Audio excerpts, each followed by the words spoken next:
Matt, welcome to Locked In, man. Wow, I can't believe the way we met. Like, I had a guest on who introduces me to another law enforcement, ex-law enforcement, who wants to come on the show, but was like, before I come on, you got to have this guy. That's exactly right. Tom called me. He's like, dude, have you ever heard of Ian Bick? I said, absolutely, 100% I have. He goes, well, you may or may not be getting a phone call from him. I'm like, come on, Tommy, stop. And so we talked about it a little bit. He's like, oh, yeah. He's like, I really want you to get on that show, because of your message and everything that's happening and everything that's going on in with your book and your life and everything else, because I'm still putting things together with his own podcast and everything else. And sure enough, you called the next day and I was like, oh my gosh. And again, I put the phone down, I was like, man, this is just, life is just happening the way it should happen. So yeah, man, thank you so much for this opportunity, brother. I really, really, really appreciate it. Yeah. I mean, stories like yours, those are the ones you got to hop on, because he gave me the summary and I'm like, wow. And so I hopped on you right away, and I'm shocked that you literally have not done any major national podcasts. Yeah. I'll tell you, 2024 was a grind for a year. So the book came out in Thanksgiving Day of 2022. 2023 was a good year. I hit the circuit really hard. End of 23 going into 2024, had some trials and some adversity in my life. And then January of 2024, I lost my dad. And I decided that when I lost my dad that I was just going to take a break from things. I was going to let God happen the way he wanted to happen. I was going to let my life kind of go and really kind of focus on me. So I kind of let go of some social media, let go of LinkedIn and Facebook and Instagram for a little bit, just to kind of focus on life and really kind of reset, if that makes sense. And again, my dad lived a great life. He was 86 years old. He had dementia. So, it's a sad thing, but it's not a sad thing, if that makes sense. But I got a chance to be with him when he passed, and I just really decided that 2024, I wasn't gonna grind so hard on the public speaking circuit, and I was really gonna kind of just focus on me and the things that I was dealing with, and it just seems like that was the best decision that I've made, and really just to kind of come back and really make sure that my message, the things that I wanted to say, number one, that I was living them, but also number two, that I felt like a lot of the conferences that I was speaking at, I felt like I was leaving people without giving them anything else. And what I mean by that, I would talk about, my darkest days and the things that I went through, but I really wasn't giving everybody my tools to success or my keys to happiness or whatever you want to call it. And I really spent the better part of this summer of 2024 going into the fall really kind of honing in what I wanted to say and how I was able to be the person that I am today.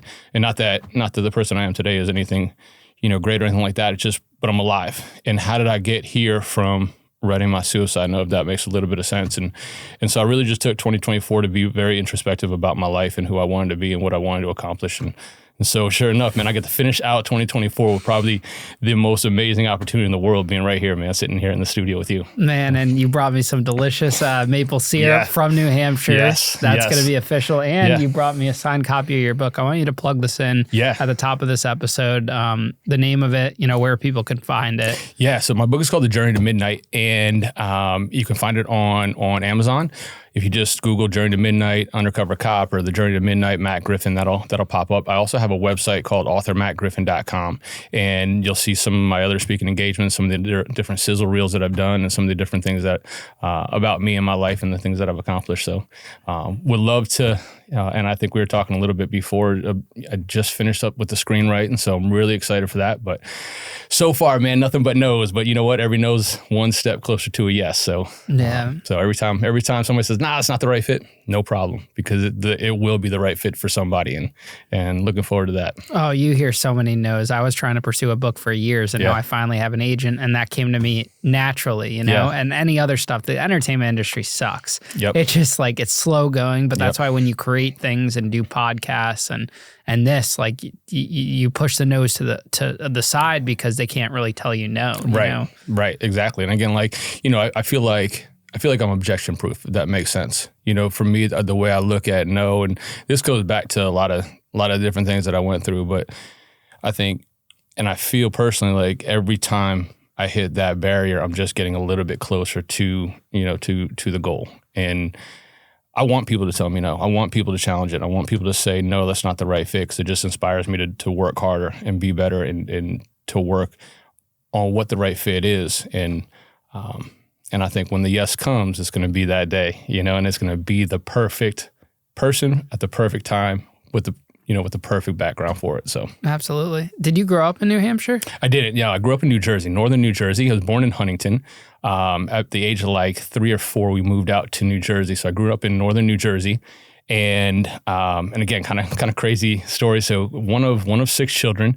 Mom and dad were married for 50-something years, and I lived in downtown Morristown, and I grew up kind of, I wouldn't say terribly poor, but we didn't have a lot.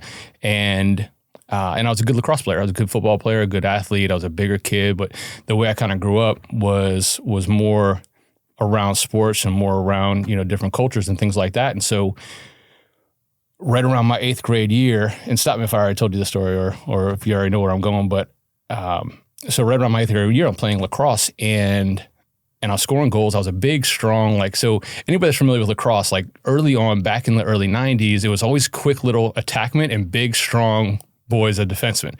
And so I remember arguing with the attackman. I'm like, dude, just put the ball in the back of the net, man. It's 36 square feet. It's one ball. Put it in the back of the net. He's like, oh, it's so easy. Take the stick and do it yourself. I said, all right, cool. So I became an attackman at in 6th grade, where I was just one of the biggest kids, and I would back people down and dunk the ball in the goal. I'm like, see, that was easy. So anyway, fast forward a couple of years, I'm a good attackman, and I'm scoring goals, and I'm playing on this AAU team, and my dad's up in the stands, and I'm playing on this little defenseman, and I'm backing him in, scoring goals, and my dad is standing next to this guy in the stands, and the guy says, hey, is that your boy out in the field? My dad says, yeah. The guy says, he's pretty good. What's his plan for high school next year? My dad said, well, he's going to go to Morristown High. He said, has he ever thought about going to Morristown Beard? My dad said, absolutely not. He said, well, how come? And my dad said, well, it's about $50-something thousand a year to go there, and I can't afford that for my son to go to school. I don't make that for all of my children, let alone to send one to high school.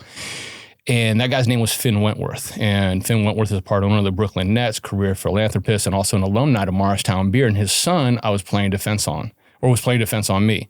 And he said, "Would you think Matt would be willing to go to Morristown Beer if I paid for him, if I gave him a scholarship to go there?" And my dad said, "I don't know."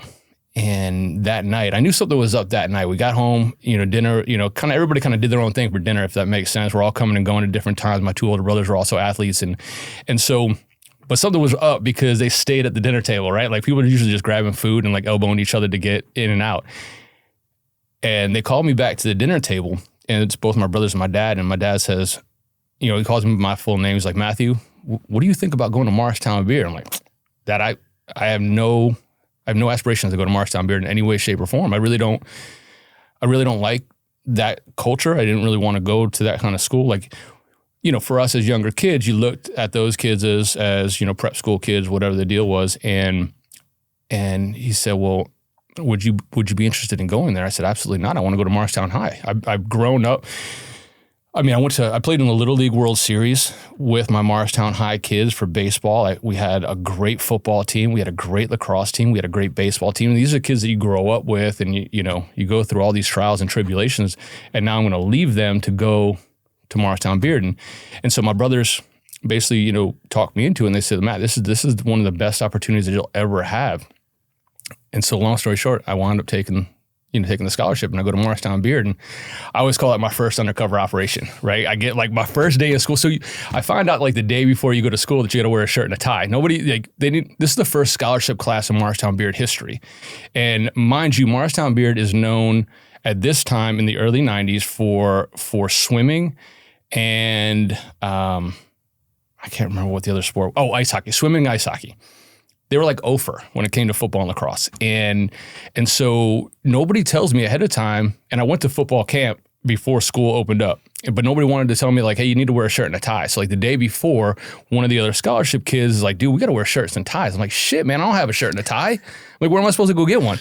And the funny story is when I was writing my book and I had a ghostwriter that was helping me out, and we were kind of going through and we were talking a little bit about high school and how it all looked. He found a picture of somewhere in the archives of Morristown Beard, and you can see the mismatched shirt and tie that I had, and he was just laughing. I was laughing, but that was really my first undercover op, man. I pull in the first day, and I'm in a station wagon, and my dad's dropping me off, and I'm looking around, and all I see is these expensive cars, and I saw if you remember the F-150 Lightning, there was like 2,000 of them made. There's one of those in front of me now, like there's a brand new Lightning. But back then, there was only like 2,000 made. There's Porsches, there's Lamborghinis, there's Ferraris, there's BMWs, like Mercedes everywhere. Like it's like a car show. And I remember getting out and again, I've been on campus now for football, trying to succeed athletically. And I get to my first day in class, and I remember Mr. Franz, who was my history teacher, just a great man, great mentor. I walk into class and again, I'm a little bit late and come still trying. It's like a big open air campus. That makes sense. You have to find the right building. You have to find the right class, everything else. It's not like 4 walls. So I find the right class and I sit down, and the girl next to me looks like Wednesday from the Addams Family. So I look at her, I was like, you look like Wednesday, right? And she rolls her eyes. And again, like it just, so she rolls her eyes and I'm like, man, like she really does, like, not like makeup and everything else. But so I decided to do my left. I'm like, bro, Wednesday from the Addams Family? And he's like, Griff, stop. I'm like, what? Why is everybody being so weird, right? We're a freshman in high school, whatever. And so the teacher says, Griffin, outside. So I walk outside. Mr. Franz says to me, he says, hey man, we got a movie star in class, leave her alone. I'm like, oh shit. It was Christina Ricci sitting next to me. To my left, the guy that I was like, Wednesday from the Addams Family, that was Jamie Siminoff, owner and creator of Ring Doorbell. So this is how I started off my I guess you want to say like my undercover career, is sitting next to a movie star and a soon-to-be multi-billionaire that's been on the Shark Tank. And again, it was just eye-opening, right? It was just eye-opening that I was next to a movie star, number one. I didn't know Jamie was going to be who he is today at that point. But again, it was just, that's who I was surrounded by. And I had to do this job of fitting in and kind of being somebody that I wasn't. I had to walk a certain way, I had to talk a certain way. I had to be a part of it. And like, I learned a lot from those 4 years. But so I remember it was either that day or the next day, I was walking down to gym class, and I always felt like the great equalizer in life is like the sports field. And either the court, the sports field, whatever you have, like, it doesn't matter if it's me against you, it's a ball court, whatever it is. Like, I don't care how you drove here. I don't care what sneakers you have on. I don't care what's in your bank account, what your trust fund looks like. When we put the helmet on, it was me against you, or my team against your team. And so I couldn't wait for gym class, if that makes sense. Like, I'm navigating through the societal, injustices of life inside of these 4 walls of Morristown Bearden. And I get down and I walk down into the locker room, and people are circled up. I'm like, oh shit. I'm like, okay, I guess there's gonna be a fight.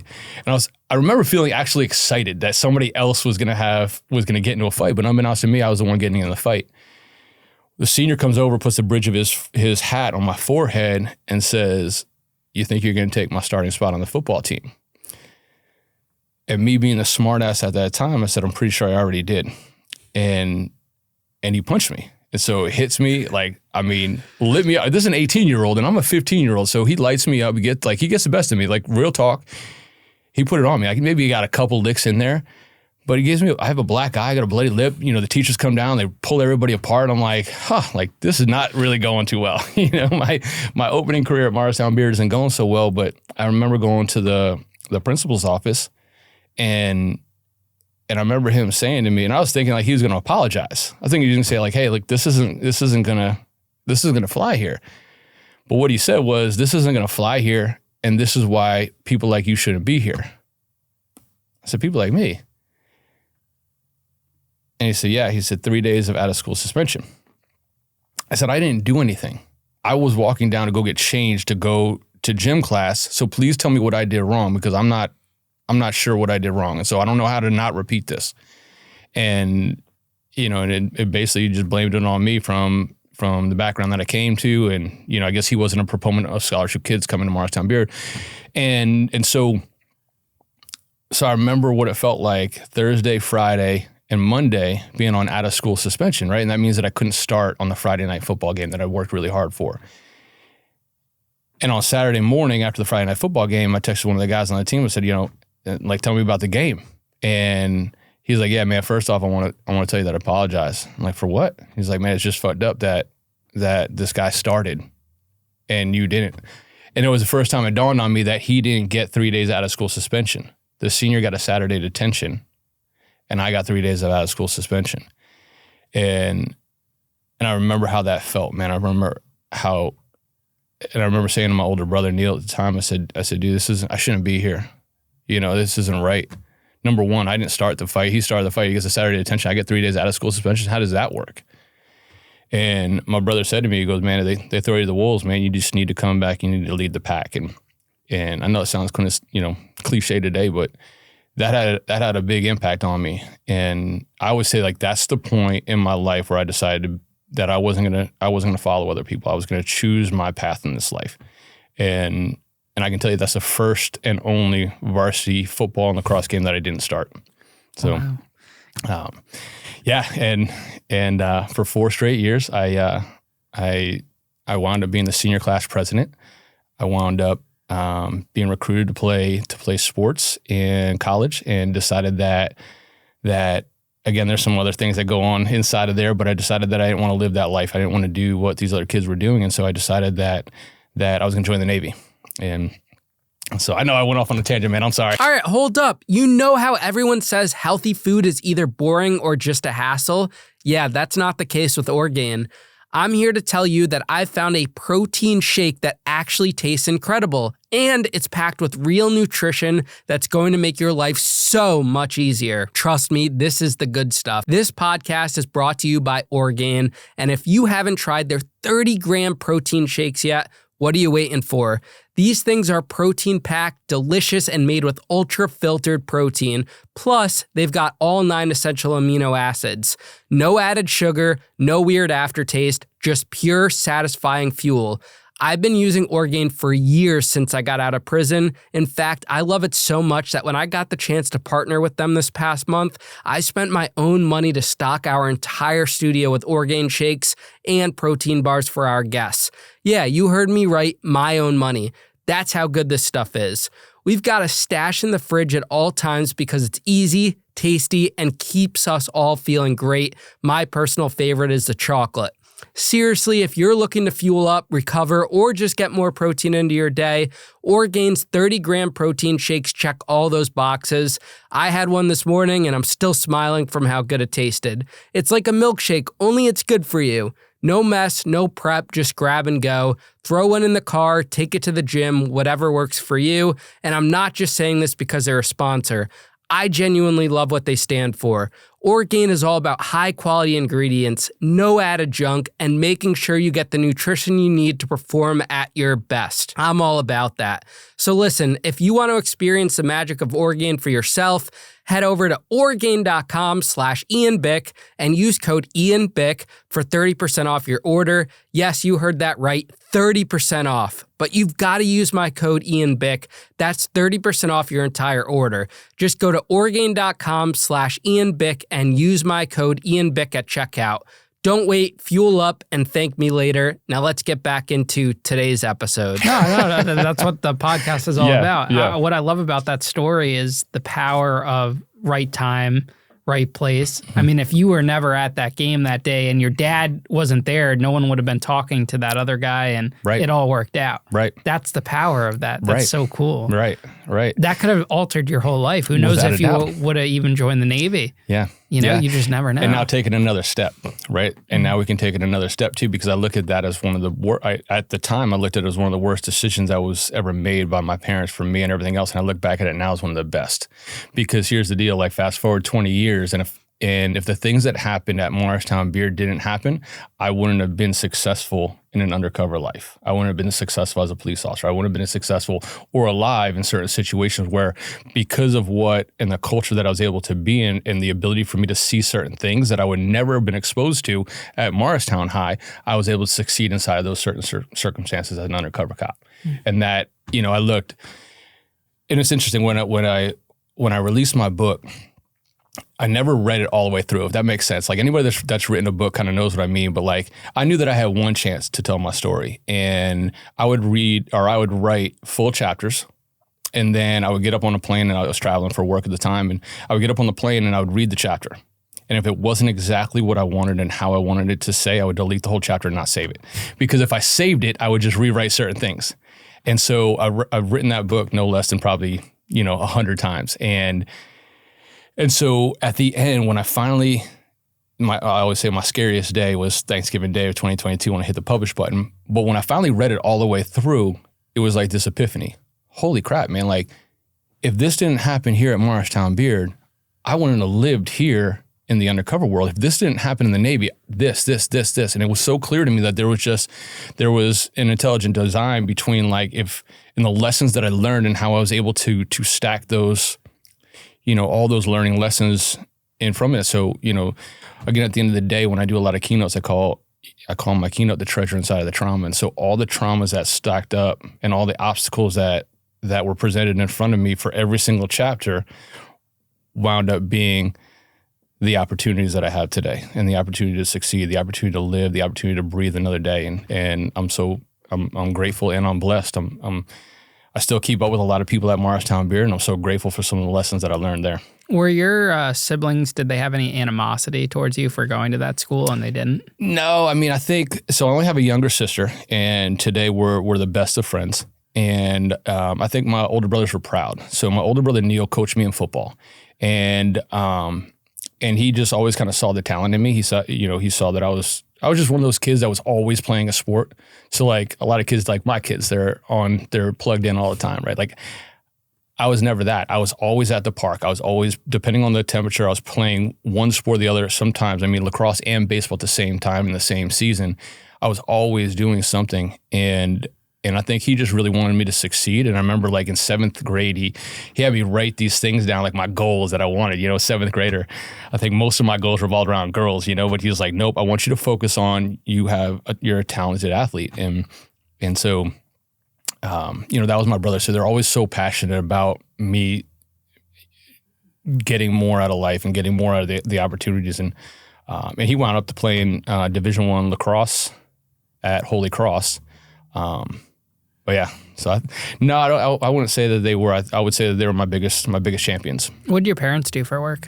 So my dad was an accountant, and my mom was a nurse, and my mom wound up teaching nursing at Seton Hall, where my mom and my dad met. Yep. Was there any law enforcement, military background? No. And honestly, like I wasn't going to be a cop, and real talk, I wasn't one of those kids that grew up like, oh man, that's so cool seeing the cruiser run down. I saw the cruiser and I was running the other way. I heard the lights and sirens and I was gone. I was like the Wile E. Coyote with a smoke cloud. And because anybody that knows Morristown knows that, a lot of the hoodlums would hang around in what's called the headquarters area. And so when the cops came, we scattered, and we had a plan in place. When the cops came, everybody went on their own, right? Because you're either going to catch, one, or you're going to catch none. And that was kind of our motto. And so anyway, so long story short, I decided to go into the Navy. I after high school, I went down, I stayed with my brother in Virginia, my oldest brother, and he's just a big workout guy, very, very healthy. Monstrous man of muscle. And so he really kind of got me into a structured type of lifestyle. So I wound up working for a company called Carpet Masters. So I was cleaning carpets and working out twice a day. And literally we would wake up at 4:30 and we would start working out at 5 a.m. And so when I joined the Navy, I went out to San Diego and I wanted to be a sonar technician. Well, I didn't really care what I was going to be in the Navy, if that makes sense. Most kids at like 18 are like, whatever you want me to be for the recruiter, Recruiter usually decides what they want your son to be. And I was relatively smart, so I became a sonar tech. I go out to San Diego. I spent a year and a half out there learning to listen for submarines. I'm like, this is chill. Like, this is the easiest job in the world. Like, I get to sit here and listen for like a beeping sound. I'm like, cool. Y'all are gonna pay me? I'm like, awesome. So I do that for a year and a half. I make it to my ship down in Mayport, Florida, and get down there. And I'm doing the sonar tech thing. It's awesome. It's exactly what I think is gonna be. 6 hours on. I'm listening in headphones to submarines that are in non-war time. I'm like, this is great. There's no submarines out here. Like, nobody cares. Like, basically, I'm listening for a whale to let the captain know, hey, there might be a whale here. And after about a year of that, again, I was in good shape. I was down in Florida. I always loved the ocean's my happy place. And so my buddy and I, Adam, we were good surfers. We were in good shape. We worked out a lot. And the ops lieutenant comes to Adam and I and says, hey, you guys are in good shape. You guys are good swimmers? Like, yeah. So what do you think about being SAR swimmers? Like, that sounds great, man. Like, it's like collateral duty. He's like, yeah, it's collateral duty. You'll still be a sonar tech. I'm like, great. He goes, I need you to muster up tomorrow at 7 a.m. to do the PT test. No problem. So we ran the 1.5 miles. We did the swim. We treaded water, everything else. And on Monday morning, we show up to SAR school. Now, unbeknownst to me, this is rated as like the 3rd hardest school in the Navy behind like BUDS and EOD and things like that. And so it's like 100 of us that are lined up on the blacktop in the attention position. And I realized very quickly that I shouldn't be here, right? Like, but the problem was I was too dumb to like raise my hand, and I was too dumb to quit. It'll ring the bell. So I remember the first, like, we go for a 3-mile run, and these guys, like, like the short shorts, right? Like the big jack dudes, and they're screaming at us, don't be last, don't be last. And so we go on this initial 3-mile run, and again, we're smart, right? So like you're not last, but you're not first. And so we come around, there's about a football field left, and everybody's sprinting, taking off. I finished right in the middle of the pack, just like I wanted to. The guys that were last, they pulled off to the side, had them in the push-up position, and they're screaming at these dudes. Like, this is 97, 98, right? Maybe 99, I'm not sure. But hazing's completely legal at this time in the Navy. I mean, they're like fire hose, spitting, kicking, like just destroying these dudes that were last. I'm like, oh my God, I can't believe this is happening legally. And we're standing there at attention, and I'm looking at Adam out of the corner of my eye. I'm like, what in the F did we get ourselves into? And the cadre at that point said, did we say 3? We meant 6, go again. So we had to go for another 3 miles. And it taught me a lesson. And the very first lesson of that day was, you never know when it's over. And that lesson kind of paid dividends as I moved through my life, because you don't ever know when it's over. You don't ever know when the trauma is going to strike again. And no matter what you did, you never knew when to overexert yourself, when to get everything that you have. And so you just had to always give everything that you had, because you never knew when it was going to be the time that they're going to, and you got 2 disqualifications in a span of 6 weeks. And then you were kicked out after your second disqualification. You could reapply, but most people don't. And I caught my first DQ week 1. So anybody that swims with a snorkel knows that, like, if you're humping with a snorkel and you're swimming really hard with a snorkel, it's a different type of pulling oxygen. So you're pulling oxygen out of the air instead of like normal breathing. And so when you get winded, all you want to do, your brain tells you that all you want to do is just take the snorkel out of your mouth and suck air. And so what the divers underneath the water, you have these operations or these missions or these flights, and they're just timed swims with snorkels and fins. And so you're flying back and forth, right? You get to about a mile or so, and you're smoked. The divers will pull your carabiner and pull you under. It fills up your snorkel with water. And all you want to do, your brain tells you, rip the snorkel out, man. You need oxygen, right? Water's not going to do you well right now. You need oxygen. So your whole brain tells you, rip out. And I did that, and that's a DQ. You can never take off your mask or your snorkel during an operation. And that was my first DQ, and that was week 1. So every single day I'm living with the fear that one more DQ. And again, because that wasn't it was a reaction. It wasn't a conscious choice, if that makes sense. Like the diver pulled me under, the water filled up in my mouth, and I'm sucking in water, so I ripped out. They did it every single week. And I remember every time it would happen, I would know it was getting ready to happen, and it would happen. But it was always shocking because you could never see the divers. And I would have to breathe, and I'd have to like mentally breathe. That makes sense. Not air breathe, but I would have to calm myself mentally and say, don't do it. Don't do it. And then take everything that I had left of me to blow the water out. The dividends that paid me in my life, from crisis situations to suicidal situations to the fatal funnel to everything that we did in law enforcement, to be able to think through crisis has been one of the biggest benefits that I've had in my life. And that was Navy. So anyway, you asked about being in the police department. So I was going to be a career Navy guy. I loved the Navy. I had this great job. Now I'm a SAR swimmer, right? 19 of us graduated. Adam right next to me, like hundreds of people started. We graduated 19. I was too dumb to ring the bell. I just loved every minute of what I was doing. And so I was going to be this, there's a captain on my ship on the USS DeWer. His name was TK Shannon. And I'd love to reconnect with TK. I've never been able to find him. And if anybody out there knows where TK Shannon is, he was a captain of the USS DeWer back in the early 2000s. Well, he took a liking to me. He said, I think I was in E4, E5 at that point. He goes, man, I've watched you and you are a leader. everybody listens to you, everybody wants to be around you, I think you make a great officer. And I remember just the way that made me feel. And he said, have you ever thought about this program? It's called Seaman Admiral 21. I said, I've never thought about that at all. He said, well, I'm going to sponsor you. And he sponsored me to become an officer. And so I go through this whole process. I got to take the SATs again. I got to go through a board. I got to go through all these different situations. They have to go through all my evals. And anyway, he promotes out and becomes a rear admiral at the end of my, whatever you want to call it, the application process. And so another commander comes into the ship, doesn't know me from anybody else, and I have to do my final interview with this new commander. And the commander just kind of writes me a lukewarm eval. So I get waitlisted. And I remember that feeling. If anybody knows, anytime I put my mind to something, I've typically been able to achieve it. And this is the first time in my life that I didn't get something that I really worked hard for, that I really wanted. And I remember the devastating feeling when I got the letter saying that I was being waitlisted, because I knew that I was going to get it. And I went to stay with my brother in Virginia Beach and Chesapeake. And he said, man, what are you going to do if you don't get this program? I said, I haven't really thought about that. He said, well, you got 6 months left. You're either going to re-enlist or you're going to get out. You got to think about it. And that morning there was an article in the paper for Virginia Beach Police. It's like, what about being a cop? I'm like, bro. I'm like, me? I'm like, you know my background, right? He's like, yeah. He's like, I think you'd be a great cop. I said, you know what? Why not have a backup plan? And so I go down to take the PT test. There's like 2,000 dudes for like 30 spots. And I remember texting my wife at the time. I'm like, I'm not getting this. Like, there's 2,000 people out here. It was like a Virginia Beach concert. I'm like, is everybody here trying to be cops? And sure enough, like, I went through the PT test. So I passed that. Like, I don't know, 500 people couldn't pass the PT test. I'm like, okay, you either know you can do push-ups or you don't. How do you show up on a Saturday morning knowing you can't do 50 push-ups? And then we get to the written test is the same day. And so out of that 2,000, probably like 200 or 300 make it through. And I was one of them that made it through.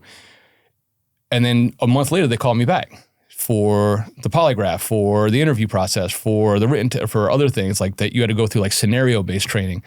And on a Friday afternoon, they called me and said, we're offering you a spot in the 36th Police Academy. I'm like, damn. I'm like, I really did not think this was going to happen. And I said, I was really thinking that I'm going to be, a naval officer. I had this vision in my head of wearing like the naval officer, like dress whites. And I couldn't shake that vision in my head. And I said, man, I was waitlisted for the Seaman Admiral program. How long can you give me to make a decision on the police academy?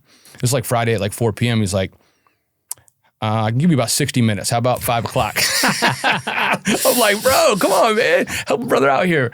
And he said, no, you're either going to accept this position or I'm going to move it on to somebody else. And I said, well, I'll call you back in 59 minutes. And so I was talking to my wife at the time. I talked to my brother and seeked out some wise counsel. And I called him back and I said, I'm accepting a spot in the 36th Police Academy. And that's how my police career started. Why do you think that high demand for becoming a police officer has disappeared? Because there's not the hundreds of thousands lining up anymore. Now you got 30 spots, you got like 7 dudes show up. Yeah. I think there's a lot of reasons. Number one, I think that society's view of law enforcement has changed. And I think the younger generation's view of law enforcement has changed. And I think that's a shame.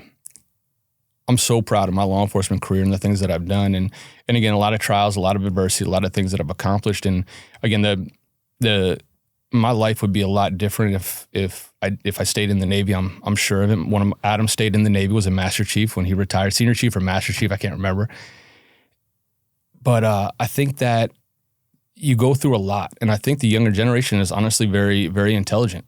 I think they're looking at some of who they thought their mentors were as senior police officers or older police officers, and they're looking at it and they say, "Wow, he doesn't seem that happy. He doesn't seem like the pension was worth it. He doesn't seem like everything that he did was worth that type of grind." Whereas when I was doing it, it was the coolest thing. The older guys that were retiring in 2002, 2003, 2004, I mean, they were riding off into the sunset like heroes. And now it's different. And I think that the younger generation realizes that there's a lot more that comes with being a cop other than just the notoriety and driving fast and kicking doors in and arresting people. I think there's a lot of societal pressures that be put on people with camera phones and body cams and you make one mistake and again, sometimes those mistakes are, are deadly. Sometimes those mistakes cause people to go to prison, whether you're a police officer or not. And I think that's not something that the younger generation wants to, play roulette with. Whereas, for me, I never saw it like that. I saw it like, holy cow, like somebody is giving me the authority to do something great in my community. I want to do that. And I think our younger generation, what I call our younger badges, they look at it and they say, well, how can this career help me in the things that I'm trying to accomplish? Whereas I was trying to accomplish something for the community and the badge. And I think that's a different mindset today. And again, I think there's a lot of pressures on it from society to uphold a lot more. And so, yeah, I think it's tough, man. I really do. And I think that one of the major things that we can do as law enforcement is better wellness. I think one of the questions that a lot of family asks me when their son or their daughter is looking to become a cop is how is your police department going to take care of my son or daughter? Because I'm looking around at a lot of these older guys and they seem miserable. How are you going to protect my son or daughter from being that? And that's a question that each agency needs to answer. Because at the end of the day, it's really not about money anymore. Our younger generation, our younger population of officers or up-and-coming officers, we're all fishing from the same pool of applicants. What's the difference between 65 grand and 60 grand? Not all that much. So if it's a buyer's market for me and I'm choosing a police department because I'm a qualified applicant, I'm going to look at technology and I'm going to look at wellness. What type of technology are you giving me to succeed and to help my community? And how are you going to take care of me should something happen to me? The things that I see every day, how are you going to help me process that and move through that? Because the last time I saw 33, almost 40% of police officers suffer from PTSD. And that's a hard thing to ask somebody to go through it, at the wages that they have. How old were you when you joined the force? I was 23 years old, 23 and a half. What was that like that first week? Was it what you expected? Oh, man, it was, you know what? So I remember being so fully prepared for it.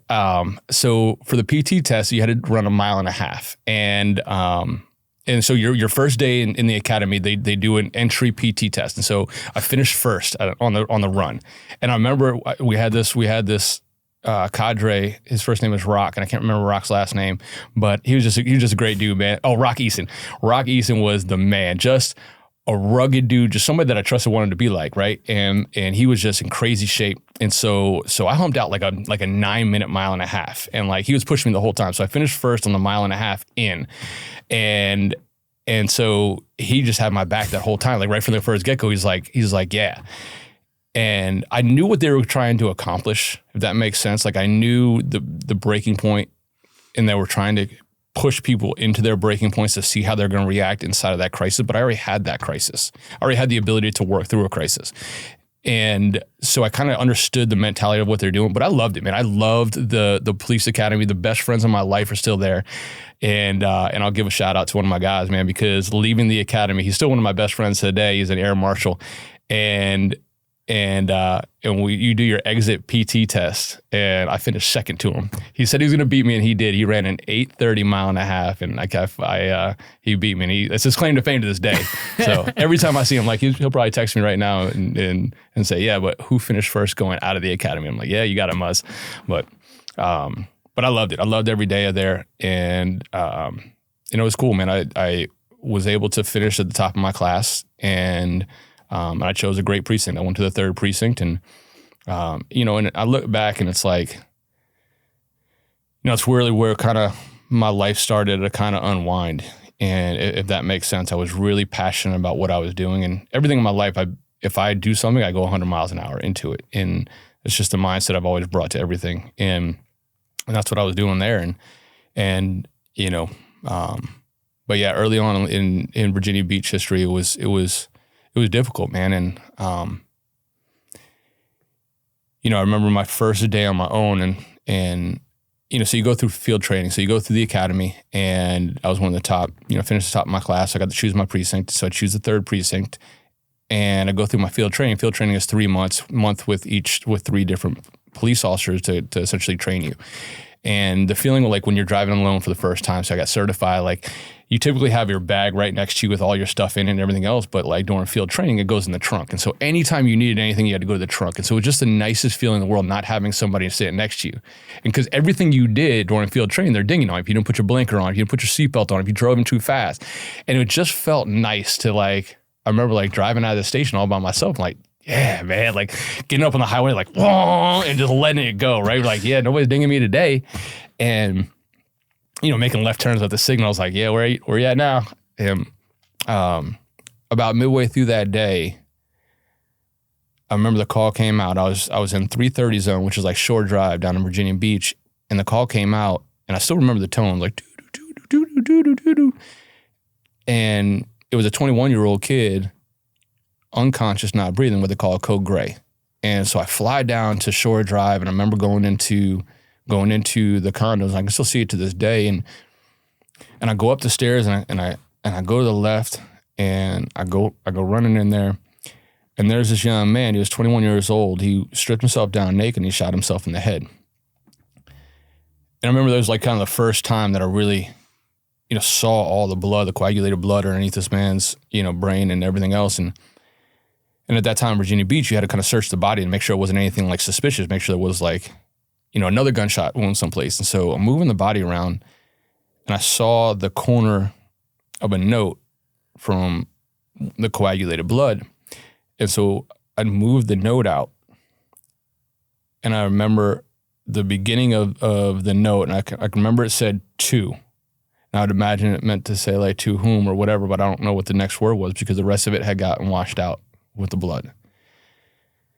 And I remember getting home that night, and I got to dinner, and my wife at the time was like, "How's your first day on your own?" And I said, "Man, it was good. It was really good. It was a lot of fun. Like I got to drive fast. I got to do cool things. Like I'm a cop now. I'm a police officer, honey, you know." And she said, "That's so cool." And I said, "But there was this one call that really kind of bothered me." And so I told her about it. And that night I slept okay, but I was thinking about like, what did this young man wanted to say to the world before he took his life? And the impression of the gunshot wound and what that looked like on the ground, and why did he strip himself down naked, and what, you know, and I wanted to know more. I wanted to gain more. I wanted more insight on this young man's life. And so the next day I went into work, and I grabbed a coffee, and I called one of the older guys, one of the guys that I trusted. And I pulled him over, and, you know, we just grabbed coffee, and we're next to each other. And I said, "Hey, man," I said, "that call yesterday, it bothers me." He's like, "What do you mean?" I said, "A young man, I mean, he took his life. He stripped himself down naked, and he wrote a suicide note, but the suicide note was washed away in his blood." And I said, "It just bothers me. Like, I wonder what he wanted to say, and it just bothers me." And he looked at me, and he said, "If you're not strong enough to see it, then this isn't the job for you." And he got in his cruiser and drove away. I remember how that sat. Like, I remember the heaviness that sat on me, because I wanted to speak him a little bit more. I wanted to kind of work my way through how do I go about this? Like, why? I had all these questions, and he got in his cruiser and drove away. And, you know, somebody I looked up to, somebody I wanted to be like, somebody I wanted to emulate their career and be like, and it just bothered me. And so I said, all right, cool. Then I guess this is what it's like to be a cop, because again, I saw what it was like to be in the Navy, and you had to mold yourself and adapt to the situations and the environments that you were placed in. So I figured this is part of the adapting process.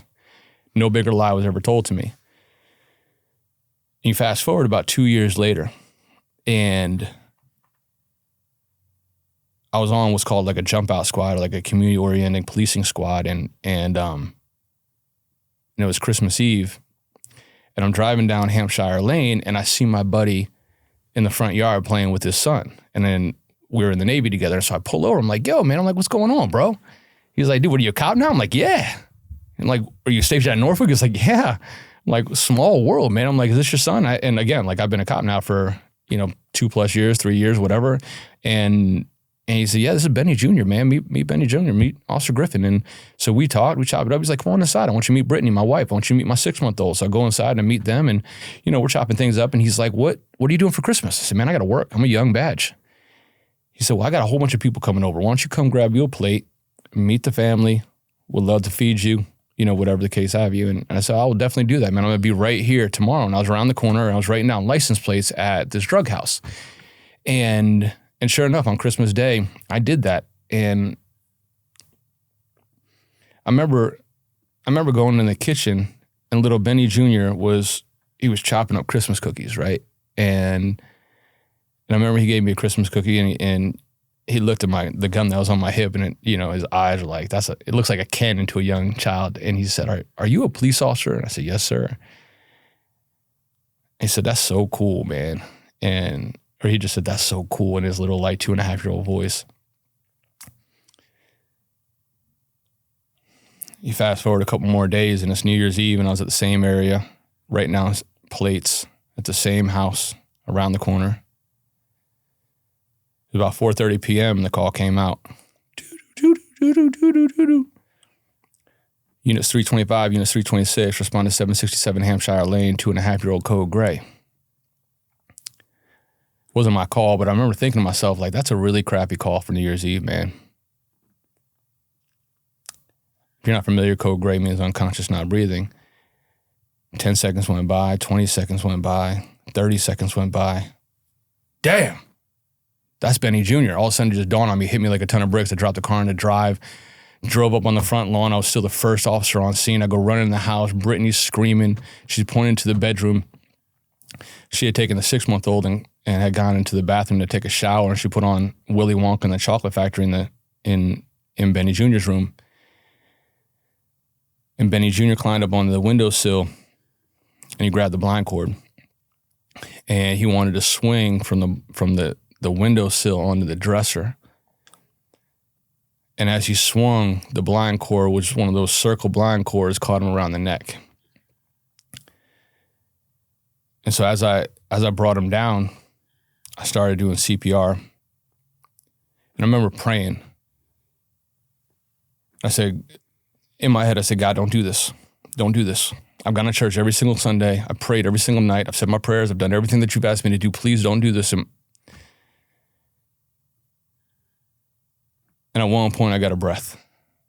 And I said, thank you, Lord. Like he's gonna make it. And then I realized that was the last breath that he took. And as the paramedics, they got there and they kind of pulled me off. And as they pulled me off, I looked up on the wall and I saw the scratch marks where Benny Jr. was trying to get down. And I struggled so hard with that, man. And so the vision of those scratch marks, Brittany was screaming in the background, save my firecracker, save my firecracker. Benny Jr. was born on the 4th of July.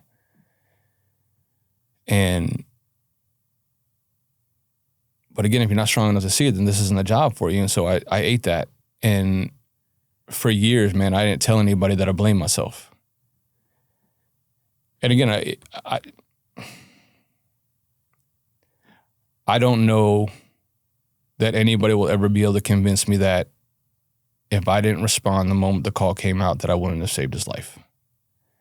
And I think that's something that I always will deal with, that I'll always think about. And I know, if I get up to heaven or hell or wherever God decides for me to go, that I'll know the reason behind it. But that 30 seconds, man, I ate for a long time. And again, at the end of the day, sometimes I still eat it today, but why didn't I go? Why didn't I heard somebody in trouble. I heard somebody in need. I heard 767 Hampshire Lane. I heard an address that was close to me. Why didn't I just go? And, I laid in bed so many nights just crying, man, and I would see, and I couldn't tell anybody. How do I tell my buddy that if I would have driven there right off the get-go, I would have saved your son's life? How do I tell his family that, is so thankful, like, oh, thank you so much for coming to the wake. Thank you so much for helping us. Thank you so much for all that you've done. How do I tell them that this is my fault, that I did, that if I just would have put the car in drive immediately, I could have saved their son's life? And I didn't sleep. I didn't sleep for 5 years. Yeah, man, it was just, and I just decided that, to run. And I didn't want to see Lake Edwards anymore. I didn't want to see Virginia Beach anymore. I didn't want to see anything that reminded me of it. And so my wife and my son at the time, we decided that I was going to take a job up in New Hampshire, and we're going to move up there and get a fresh start. And that's how I got up here to the great state of New Hampshire, and probably should have looked at the state motto, live free or die, before I became a cop in New Hampshire. But, you know, when I got to Keene, it was just beautiful. It was the leaves were changing. It was just gorgeous. And I remember people were just so happy. And I said, I want to be happy again. And that's how I got to Keene. And this was probably a smaller town police department. Yeah, Virginia Beach is about 500,000 population, maybe more than that now. We had about 1,600 cops in Virginia Beach, 4 precincts, whereas Keene was 30,000 population and about 45 sworn police officers. And you transferred just as a normal police officer? You hadn't touched any higher up rankings yet? Correct. Yeah, just as a normal police officer. Yeah, so I just did a lateral transfer. Had to do like what's called a law package, where I had to learn the differences between Virginia laws and New Hampshire laws, and then was fully certified, which was great. How'd they treat you switching departments? So it was tough. Keene, anybody that's been in the Northeast knows that the Northeast is somewhat cliquey in a way, where like, you know, a lot of small towns, a lot of people grow up together, they go to high school together, they play ball together. And so, you know, they're somewhat, it takes a little while to develop trust. And I think that was my challenge, was here's this big city cop coming up here trying to, you know, why is he coming up here? Why does he want to go? You know, so a lot of people have a lot of questions. Then the way I went about being a cop was different than what a lot of the police officers up here were used to. I was very aggressive. I was a go-getter. I made a lot of traffic stops. I arrested a lot of people. It's just what I thought that was my job. I thought that's what I was supposed to do. And so I learned from a small town as opposed to Virginia Beach it's really not, you know, what everybody was used to. And so, you know, the way I did things from a safety aspect, Virginia Beach 3rd Precinct is very different from Keene, New Hampshire, whereas like I was very safety conscious. I've been beaten up really bad when I was on patrol. I went to a domestic violence call. And again, like people in Virginia Beach like were like, man, you're just a dark cloud. Like if you're someplace, like things are going to break down. He's like, people used to say like, you're going to be sitting in the bank parking lot when it gets robbed. And that's what happened this one night on Diamond Springs. I was sitting on Diamond Springs Avenue, and a 911 came in from Diamond Springs apartment. I'm like, damn, like that's like right here. And so I remember getting on the radio. I'm like, dispatch, you know, 326 dispatch, I'm right here. I'll mark me on scene. I'm pulling in. And I remember like people are pointing to the door. Like that's the first sign like something's up. When a whole bunch of people are pointing to a door, you should probably wait for your back up, right? But not me, man. I clear out of the car, and here I am, this, you know, former Navy guy. So I go running in the house, and there was blood everywhere, like everywhere. And I'm like, oh my God, like the pucker factor. I'm like, damn. And there was this monstrous man. When I'm talking like 6'3", like Hulk Hogan, like, I mean, he had pythons, like he had full on guns attached to his shoulders, and he's just ripped. You could just tell like the crazy eyes. And apparently he got into an argument with his girlfriend, beat her up. And so the rest of the other Navy guys, he was a Navy guy too, come to find out later on, but he whoops everybody's ass. So everybody's bloody and like knocked out. And so he's on like all fours, right? He's in like the push-up position. He looks at me, just straight muscle. Like he had muscle in like earlobes. That's how much muscle the dude had. And so like I tried to use my most like assertive voice. I'm like, get on the ground, stay on the ground. You know, like they train you in the academy, like be assertive. I tried, man. That dude, at first he started to get on the ground, and then he's like, nah. So he stands up, and like he starts to stand up. I'm like, well, here's my only shot. And so I wound up, and I'm about 210. I'm about 6 foot, 210. Man, I hit this dude with everything I had. I mean, I closed fisted him right in the temple, which I'm telling you would knock out a lot of people. This dude was like, phew. Like it just turned his head. I remember saying like, I'm in trouble. You know? Like there's a point where you're like, mama. And so he stands up and proceeds to beat the ever-living bag on me. And I remember my radio, I was like, I think I was 326. I was like, 326, I need help. You know? And I was just holding on. It was just a ride. I mean, he was bashing my head. I mean, I couldn't get everything was so slippery. So I couldn't get, my boots were slipping all over the place. And he's just pounding on my face, pounding like roast beef in my face and everything else. And those are the things that happen to me, right? And then the cavalry shows up, and, you know,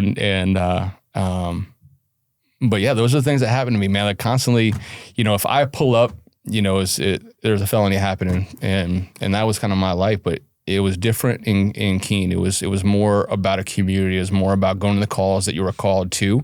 It was about helping people. And I liked that. I really liked what I did in Keene.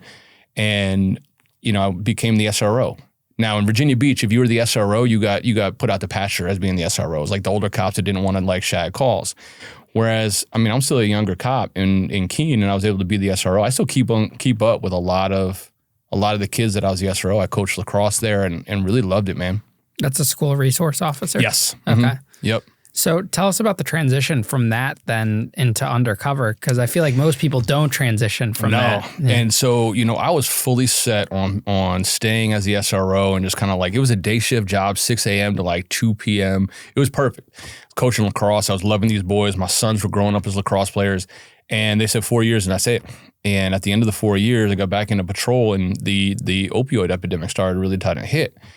And if you follow the opioid epidemic, fentanyl really kind of attacked 2 states to begin with, and that was Ohio and New Hampshire.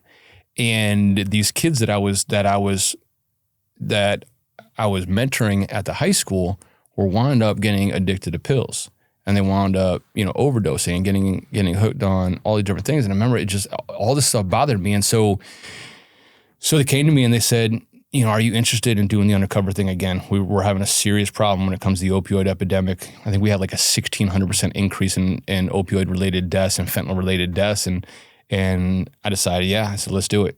And, and it hit me hard. People were overdosing left and right. And so, every day I woke up and it was a battle. It was a battle because I knew that people were waking up, putting poison into kids' bodies. And I was waking up trying to catch them. But yet I've got to abide by the law, and I've got to abide by the certain dynamics of what we're doing inside of the drug task force and the HIDTA group and everything else that comes along with that. And they don't have to abide by that. And I remember this one time I was sitting in, we served a search warrant early on that week and wound up kicking the door and getting a bunch of fentanyl, a gun, $70,000 in cash. A great, what people don't understand about the undercover life is it's 10 minutes of fun for 2 weeks of paperwork, right? And so we had the 10 minutes of fun and we kicked the door, we got everything else, we got all the dope and everything else. And now I'm doing paperwork. It's a Friday afternoon, it's 6 o'clock and I'm sitting in this bar in downtown Keene. I'm having a burger and a beer before I went home. For me, it was kind of that congratulatory, man, I'm just gonna veg out for a minute. And I see the door come open and the dude walks in, and kind of out of your periphery, you kind of notice he sees me and he stops. And where he was going now pivoted and was walking towards me, and I couldn't picture who this dude was. And so I slid my chair back, my bar stool back a little bit, and he's like, You're Detective Griffin, right? You're that undercover cop. I was thinking not so undercover. And he said, what are you doing? So I'm having a burger and a beer. He said, on a Friday afternoon. On a Friday evening. I said, yeah. He said, well, maybe if you weren't having a burger and a beer on a Friday afternoon, my son would have overdosed and died last night. I said, damn. I said, I'm sorry to hear that. I remember how that hit me. I'm like, why was I having a burger and a beer on a Friday night? What, people weren't selling dope on Friday night? Why am I not out here hustling? Why am I not doing the things that I need to do to stop people from overdosing and dying? And I remember how that made me feel. And it was like, well, man, you're right. I said, I'm sorry for your loss. And I paid my bill and I got up. And, things started to really kind of change at that point. It's you're right. And really kind of got heavy into the undercover life and really started to own every aspect of it, from a personality to, to a full sleeve of tattoos, to a lip ring, to cornrows, to, I was trying to do anything I could to take these fentanyl dealers off the streets. And, just living it. My phone was on 24/7. All my phones were on 24/7. But what I forgot to do was be a husband and a father. And I remember the summer of 2016, I came home and I had a lip ring. And, I just thought what I was doing was so number one, I thought it was badass. I thought it was awesome. I thought it was cool, but I also thought it was right. I thought what I was doing was something that a lot of people weren't able to do because of the way I grew up. I didn't grow up always wanting to be a cop. I grew up in somewhat of an impoverished neighborhood. I grew up being able to have an opportunity to go to Morristown Pier to see certain things. I grew up, was able to go to and have a mentality where I couldn't be broken from the Navy. And so I felt like I had this talent and I needed to use it. And that's what I did, man. Like I just went full tilt. And I mean, from kilos to fingers to bundles to constantly hustling and manipulating and always understanding that there's an angle on everything that I was doing, and I was successful. But I showed up at home, midway through the summer of 2016, and my wife looked at me and she said, "I'm done." So what do you mean done? She's like, I don't know who you are. She's like, "Look at you." She was like, "Go look in the mirror." And I remember like thinking like, yeah, like I look badass, but that's how I felt, but I wasn't. And she just said, "I'm done. I don't know you. This isn't the person that I married. I've been trying to get through to you, but you're not listening." I look back now and Ian, I take full responsibility for my divorce, and I wrote it in my book, and I'll be the first person to apologize to my ex-wife for the life that I lived at that point and forgetting how to be a husband and a father, because there was multiple nights that we would have date night set up, and I'd be halfway home and someone would call and say, "Hey, Griff, I need you for a Hitman for Hire play." "Got it, let's do it." Or, "Hey, Griff, I need you to do such and such." "No problem. Honey, send the babysitter home." Or say I did get to dinner and I put up my 4 phones. I'm not paying attention. And I think, like that was really kind of the spiral. But during that, the one person that always checked on me was my former partner and who wound up promoting out to be the police chief. But he always checked on me and just status checked me. He'd see me in the hallways. He'd be like, "Hey, you good, man? I know you're going through a lot." And he never let me say fine.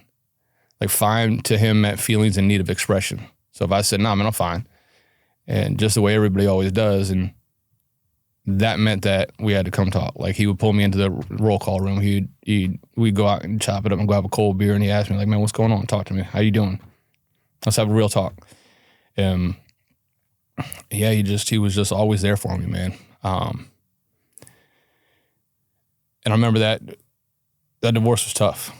And I think that a lot of police officers that go through divorce know that that's kind of the unraveling point, right? We can deal with the things that happen on the job, but when the things happen on the job and you can't go to a safe haven like your home, when that part of the job is jacked up because of the job, that's where things kind of fall apart. And I was staying with this lady for a little bit in this 1-bedroom house that fell apart. That was a train wreck of a situation, and then wound up being homeless and wound up sleeping in my car for a little bit. And I remember that feeling, man, and it was just hopeless. Like that was the only feeling. It was just hopeless. I didn't have anybody to turn to. I had too much of arrogance and ego to ask anybody for help. And one of my lowest points, I remember going in the Keene break room. And I was hungry. I didn't have any money. And I went to take a shower and I went into the break room and there was a Subway sub in the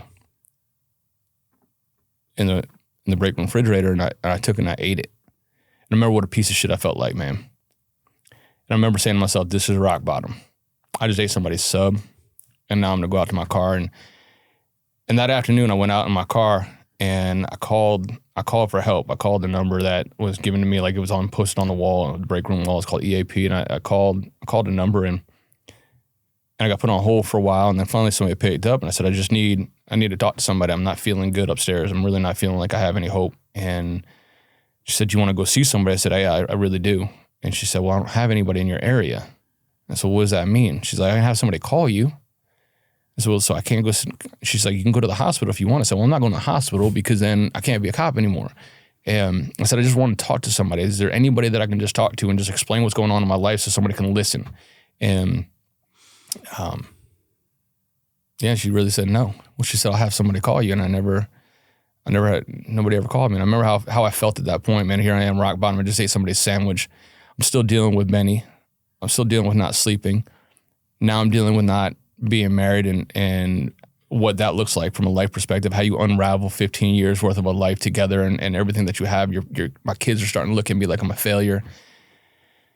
Yeah, man, it just all kind of came apart quick, And I think that's a struggle from, and I think everybody can relate to this, man. It's not just first responders. Like I think catastrophic failure in anybody's life really sucks. And to look at something that you put so much work into, whether it's a paper that you writ, whether it's a promotion that you're trying to get, whether it's a project that you're on, and have it not succeed. I think that catastrophic failure is something that people struggle with. And then when you have catastrophic failure compounding with other things, like divorces, like life situations, like job stresses and things like that, it's like before you know it, you're looking up and you're like, I don't even know where to start to get myself out of this. And that's where I found myself. And you also have those people like yourself that are super successful at their job, but then their home life is a wreck because of their success in their job. And it's hard to keep that balance. Yeah, I mean, for sure. And again, like I just wanted to be successful for my children. I wanted to be successful for my community. And like, it was just this evil balance inside of me, every day. Like, what are you doing? And so January 5th, 2017, my divorce was finalized, and I'll never forget that day. And I remember sitting in my car, sitting in my Yukon, and I was just crying. And again, it was just an emotional toll that it takes on you. You're unwinding this life that you have built together and the visions that you had for the rest of your life and how you're going to, grow old and whatnot, but you try to make peace of it, right? Try to rationalize, all right, like maybe this wasn't the right fit. Maybe it wasn't the right person. Maybe it's not all my fault. And the one person that always kind of kept checking on me was Brian. He kept saying like, are you good? Are you good? And he always made me feel like I had a number that I could call and I had a person that I could reach out to. And once the divorce was finalized, I said, I'm gonna pick myself up. I was staying in this little 1-bedroom apartment. I was like, all right, I'm gonna do this. I can get back. And I started to get a little bit better. And March 9th came, and March 9th would have been my 15-year wedding anniversary. And you just wake up, man. Like, I know people can vibe on this, man. Like, I just woke up and like, today sucks, man. It just sucks. Like, it was March 9th. Like, today should be a happy day. We should be waking up, like, little surprises for your loved ones, 15 years, and I remember just kind of rolling out of bed. I'm like, today just sucks, man. Like, it's just everything that I touch is failing. And it was a woe is me moment. It was just, I just felt like everything sucked, and whatever I touched was just turning to shit. Anybody that was in my life was it just, it's the only way to describe it, man. I just felt like I felt like a failure. But so what do? I go to work. I said, all right, let's just go to work. Let's succeed in any aspect. And so I had this prostitution sting set up for the day. And I was kind of excited for it, right? Like, prostitution stings are fun, and there's a lot of things that happen with them that make it fun, and a lot of manipulation, a lot of hustle to it. Like, it's just you got these Johns that are out there that want to like talk shit on a text message. You gotta, it's just fun. And so I was kind of excited for it, man. So we're sitting there in the brief up room, and it's about 9:00 in the morning, and all of a sudden a knock on the door, and somebody said, hey, Brian wants to see you. I said, damn, like, what does Brian want? Like, he knows we're briefing up, right? And yeah. So I went down to his office, I knocked on the door, and I was like, B, what's up, man? And he said, Griff, have a seat. Anytime the police chief tells you have a seat, like, now I'm transitioning, right? Like, are we Brian and Matt right now, or are we police chief and detective? Like, do I need a union rep? What's going on here, man? Talk to me. Like, you're acting weird now. So I sit down, still kind of like eyeballing him a little bit, and he said, you know what today is?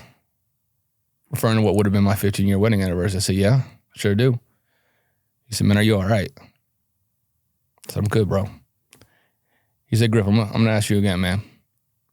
I know today's a shitty day for you. Are you straight? I said, Brian, I'm good.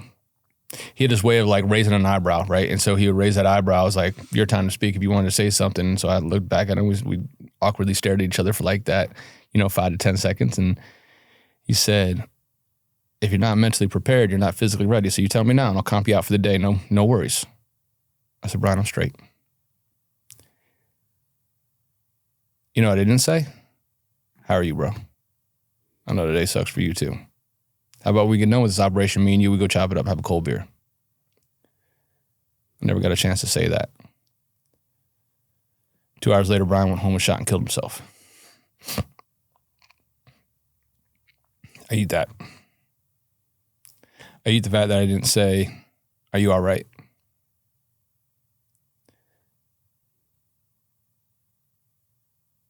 And as I went through that day and like the next day, it started to dawn on me, and I think it was more kind of the depression that dawned on me. And I think it was more kind of like, what am I doing in this life? What am I doing in this world? Why all I've done is catastrophically fail. Like I failed Benny, I failed my family, I failed Brian. Now I failed my communities. I've failed my ex-wife. What am I doing? And I looked at Brian as probably like one of the strongest people that I've ever been around. He's a Norwich grad, just an awesome man, and all of a sudden it just dawned on me, and like, it's not suicide. Because people always said like weak people commit suicide. It's just a weak thing to do, and this, that, and the other. And I'm like, well, that didn't really jive for me, because Brian was the strongest person I've ever met. So it didn't really jive for me. And so all of a sudden it started to make sense to me that it wasn't suicide. Brian didn't commit suicide. Brian sacrificed. And all of a sudden it took on a life of its own inside of my brain. The depression side of my brain, the PTSD of all these things that I've seen, all these things that I've done, all of a sudden it just came back and it said, yeah, now it's your turn. Your whole life has been a sacrifice. Why are you stopping now? You sacrificed your college education to go into the Navy. You sacrificed staying in the Navy to try and be an officer to go become a cop. You sacrificed in Virginia Beach. You sacrificed here in Keene. You sacrificed as the SRO. You sacrificed your family life. You sacrificed your marriage. And now all you're doing is consistently failing every single day. Time for the ultimate sacrifice. And that just made sense in my head. And for anybody listening, that's the trauma. And that's PTSD. That's the devil in your head talking to you. That's the demon talking to you, trying to convince you that your life isn't worth it. So a couple of days of feeling that way, I decided that on March 17th, I was going to end my life. And it took me a lot to get to that point on March 17th, but once I looked at it in a different way, it started to make sense to me, and I didn't look at it like I was being weak and I was taking myself out of the game. I looked at it as I was doing this for my children. And I know that sounds completely contradictory from a rational brain perspective, but I wasn't dealing with a rational brain at this time. And I was looking at it as, I need to do this for my children. My children look at me every day like I'm failing them, and I need to do this for them. Yeah, man. March 17th, I woke up and I spent the better part of the morning writing my suicide note. I got most of it right here in my head, at least the first paragraph. To my sons, you won't understand, I know this, but please understand that I love you more than anything. You are my light in bad times and my sunshine every morning. And it goes on for a couple more paragraphs. And once I had it down, what I wanted to say to the world, I went for a walk. I remember cleaning up my apartment, right? Because I didn't want people to like think of me as like a slob. And I remember like, as I was like, everything that I was doing, I remember saying to myself, I'm doing this for the last time. And actually I kind of remember the peace that this day held for me, because there's so many trials, so much adversity, and so many obstacles that I was facing that it was just finally like, this is going to be done. You know, it's going to be over. I don't have to deal with this anymore. And yeah, I just remember like the birds chirping, man. I went for this walk down by the school, and I had this little apartment at 100 Washington Street, and I went for a walk, man. I just remember listening to the birds and looking at the trees. And I'm like, man, this is the last time I'm going to hear these birds chirp. And having an appreciation for it. And about 10 o'clock, I got my Yukon. I was going to commit suicide at midnight. There's just something that felt right about zeros on the clock. Just from a military perspective, zeros is midnight. And so it just felt right. And so I put my phone on Do Not Disturb, and I'm a very musically inclined person. I love music. As I was preparing for this, I just listened to the music of my life just to put me back in. You know, it's tough to go through the worst parts of your day or the worst parts of your life, but I wanted to make sure that, you know, that I felt every aspect of it. And so I sat in my Yukon, and I'm listening to the music of my life, music that reminded me of high school and the Navy, and Blink-182, Tracy Chapman, like songs like that just put me back in that happy place of those times. And I had my phone on Do Not Disturb. I had my gun, I had my suicide note underneath it. And at about 11:15, my phone rang.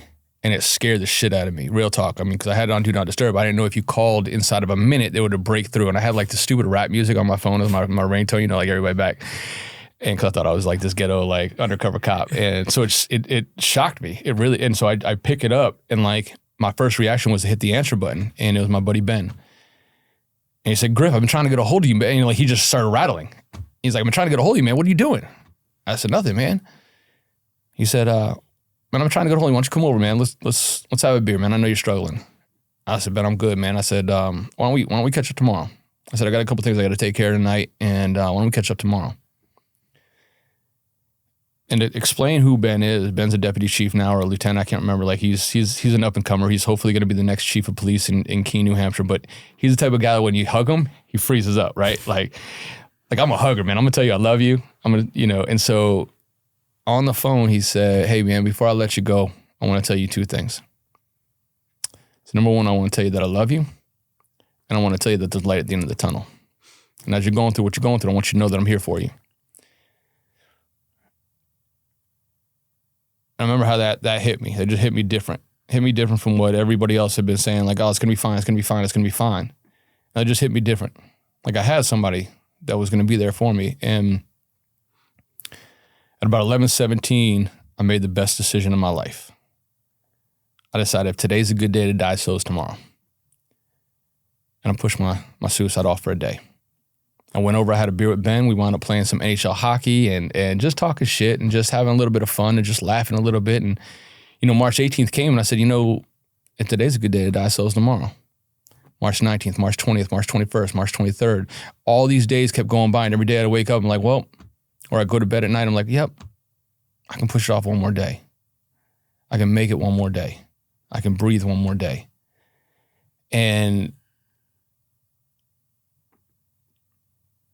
after about like 3 or 4 months, maybe not 3 or 4 months, maybe like 2 to 3 months of saying that every day, I decided, all right, I'm going to change that mantra to today I'm going to do something good for myself. And that's exactly what I did. I said, if today I'm going to do something good. Sometimes I would go to the gym, right? But when I would wake up in the morning, I would make that first cup of coffee and I would sip that coffee and I'd say, all right, what am I going to do good for myself today? And that was the only thing I looked forward to. I mean, I had work and things like that to do, but sometimes it was read a book or start reading a book or start a project or have some kind of hope of what I wanted to accomplish. And everything that I chose over that next like couple of months, it was a process. It wasn't a finite choice, if that makes sense. Like going to the gym because I wanted to be back in shape, and I had like the 6-month plan of like losing 20 pounds or whatever it was. Like if it was a project or if I was going to read a book that was going to help me to be a better public speaker, a better whatever it was. It was always something to do with hope. And so I did that for a couple months and then I changed that to the mantra that I have currently today. And that mantra is every day I do something good for somebody else. And I say it because it's the most selfish thing that I do every day. People don't understand that. Like, what do you mean selfish? Like the joy that I get from doing something nice for somebody else keeps me going every day. And, you know, I'll be the first one to tell you, man, like life isn't all gravy. It's not all good. I struggle. I lost my dad. That's been a weigh on me. It weighed on me not having him at Thanksgiving. It's going to weigh on me going into New Jersey to see my mom, you know, without my dad for, you know, Christmas morning for the first time. And, you know, my mom also lost her dog, like my poor mom. And, you know, things aren't always great. But what I learned is that I can make it one more day. And a lot of people ask me how I got through search and rescue. And why I say these things compound each other. And the lessons that I learned have saved my life in so many ways. In search and rescue, I didn't make it 6 weeks. I made it to Wednesday. And then I made it to Saturday. And what Adam and I decided, and I could ring him up right now and he'll tell you exactly what I'm saying. We would sit there on Tuesday and he would be like, man, don't fail on me, man. Don't quit. Don't ring that bell. Because on Wednesday night, the base bar, it was hump day, right? Hump day. So like we would stay, the base bar would stay open until 2 a.m. And we knew these dudes were going to keep us the better part of the night, the evening, but they would never keep us until the next day. So even if they kept us till 11:59, we still had 2 hours to go split a pitcher of beer. And every Wednesday for 6 weeks in search and rescue in SAR school, we split a pitcher of Budweiser. And we did that on Wednesday night and we did that on Saturday night because Sundays were our day off to recover. And so I didn't make it 6 weeks.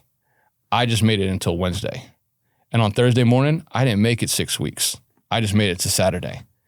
And here I am, 20 years later, just making it one more day. And the one more day mantra for me saved my life. Because just the random act of kindness, even if it's just, just like the Dunkin' Donuts kids, man, like hugging out with these kids. They're like, your beer's majestic. You're like a lion, and like just loving on them too, and it's just trying to make somebody's day, is the most selfish thing that I do. And it keeps me going, it keeps me breathing to the next opportunity to do something good, man. And I know I went down a rabbit hole there, brother. No, I apologize. You did really good, man. It's those little things you do for people. That's why, I always I pay attention to, you see some of the celebrities where, it's that one moment where someone asks for a photo or an autograph and they say no, and that's what they're known for. So I'm very conscious. If someone comes up to me, asks for a picture or asks me to do something, I try to be responsive, and I always feel terrible, not responding to a text. Yeah. It's just sometimes it gets overwhelming. So maybe I'll respond a couple of days later. Yeah. Because I have so many people coming at me for things, but it's just little things. I tried to send a bunch of locked in hoodies to some of the people that were looking for hoodies, and just doing things like that. You never know how you can make someone's day.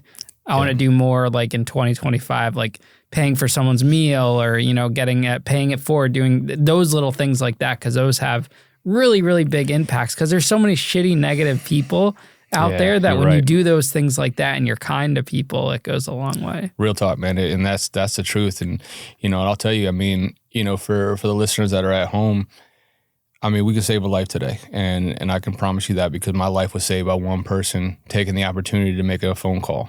And, I interviewed him for my book, and he said, I said, why'd you call twice? He goes, honestly, dude, he's like, I didn't even know that I called twice inside of a minute. I called the first time, and I was like, man, I should leave a voicemail for this fool.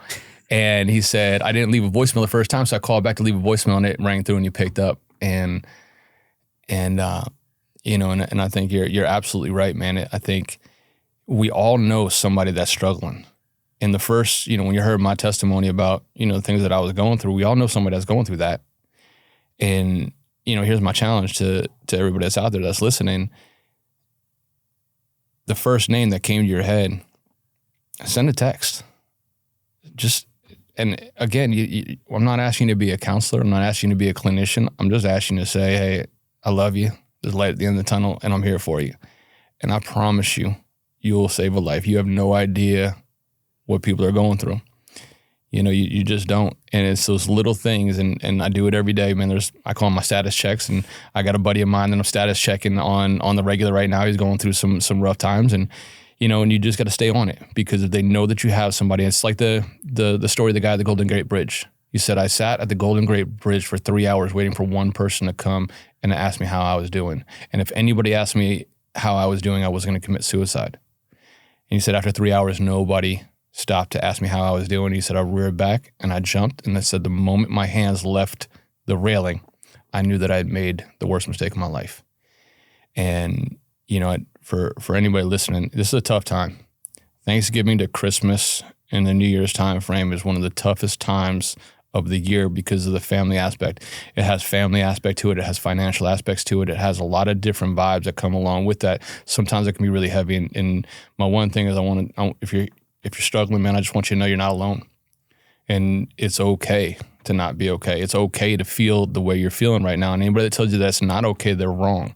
It's just not okay to stay that way and ask for help, because you're not the only person to go through this, and you're not alone. And there are resources there for you. And I'll be the first one to tell you that I'll stand right there with you. And if you need somebody, call me. Send me an email. Send me a text, man. I'll talk to you. In the course of after I released my book, I always said, man, if people call me, I'm going to be there. And my phone's out there on my website and everything else. And 2 people have taken me up on that. And I'll tell you some of my proudest days, man. One time I missed a flight. I was sitting in the Dallas airport, and a guy, he said, man, I just want to see if you were real. That's how he started. I'm like, yeah, man, I'm like, what do you mean? He's like, man, you told me that if I called that you were going to pick up. And I said, yeah, I try unless I'm up on a plane or whatever. And I said, and I kind of flipped it back. I said, well, let me ask you why you're calling. And then he broke down. He started crying. He said, man, I'm struggling, man. I'm sitting right here at my suicide note, and I just wanted to see whether or not you were going to answer your phone. And that happened a second time. I was down in Miami. And here's another crazy story. So we were having a birthday party for a buddy of mine. There's a group of us that we're all worked undercover together. We all get together, which tends to be some crazy times, if you can imagine, right? You get 5 undercover together, and typically, you don't want to rent us your house, is what I'm saying is. And so we're having a great time. But my buddy Rudy, who's a deputy chief down in Florida, he had an extra set of hearing aids. And from the Navy days and from the police officer days, like, my hearing is shot. I can't hear anything. So he had an extra set. He's like, man, I want you to try out these hearing aids. Because I'm always like, what did you say? Huh? Like, and so we're at the party. It's like 11:30 at night, and every one of those dudes will attest to it. This right here, right? This is 100% hand to God. We're playing with these hearing aids, but they connect automatically to your phone. So he's helping me download the app and everything else. They're called Otacron, like, hearing aids. And my phone rings, and I would never have heard it, right? Unless it was ringing through these hearing aids, because we have music going, we have people over. And the same thing, man, the dude said, man, you told me if I called that you would answer, and I'm just really struggling. I want to see if you could spend some time. And so I went into the bedroom, and I talked to this dude for the next couple hours, and we wound up still texting, all the time, man. We just status checking. But anyway, back to my story, man. If y'all know somebody that's struggling, man, this is a bad time and a hard time for a lot of people. Just make that call, make a text, shoot a text and say, hey, I care about you. I love you. And it means makes all the difference in the world. And social media makes it even worse. Yeah, it does, man. Because it's very hard to compare to others sometimes. Yep. Keeping up with the Joneses is difficult, because you see what other people are doing for the holidays and how they're succeeding. And, and I think that's a great point. And so one of the things that's helped me a lot, and I speak on this a lot when it comes to life motivational, like, presentations that I do. And from a social media standpoint, if you're looking at somebody else and you're seeing how well they're doing, I want you just to remember that their success isn't a reflection on you or your lack of success. It's just their success. You're going to have your own success. Again, a lot of times in first responder or police and military organizations, we tend to tear each other down, and that's not just in police world. That's in everywhere, right? We see how somebody else is succeeding, we want to tear them down. And again, let me repeat that. Someone else's success is not a reflection on you or your lack of success. It's just their success. It becomes a reflection on you when you speak on it. So when you MF somebody because of what they're doing or what they've accomplished or whatever, that becomes a reflection on you. So just let them do them. You do you. You enjoy your life. You put your goals in place and you go out and get your goals. Don't let somebody else's success affect you in a negative manner. Whether they did it the right way or the wrong way, don't speak on that. Let them look in the mirror at the end of the day and realize how they got their success. And, and I think, listen to one of your podcasts that you were on, and I think really the vulnerability that you were able to have, telling your story and the things that you've gone through has really paid so many dividends. And again, look, like, the vulnerability that you were able to share has given you the success. Well, maybe not, giving you this, like, you are a lot of that success too, but being vulnerable isn't something that we should shy away from, if that makes sense. And a lot of people want to, even like males, females, like, we want to be like, oh, I'm so tough and strong. Like, that's great, be tough and strong. But at the end of the day, if you're not willing to go deep inside, you're not getting the best version of who you are.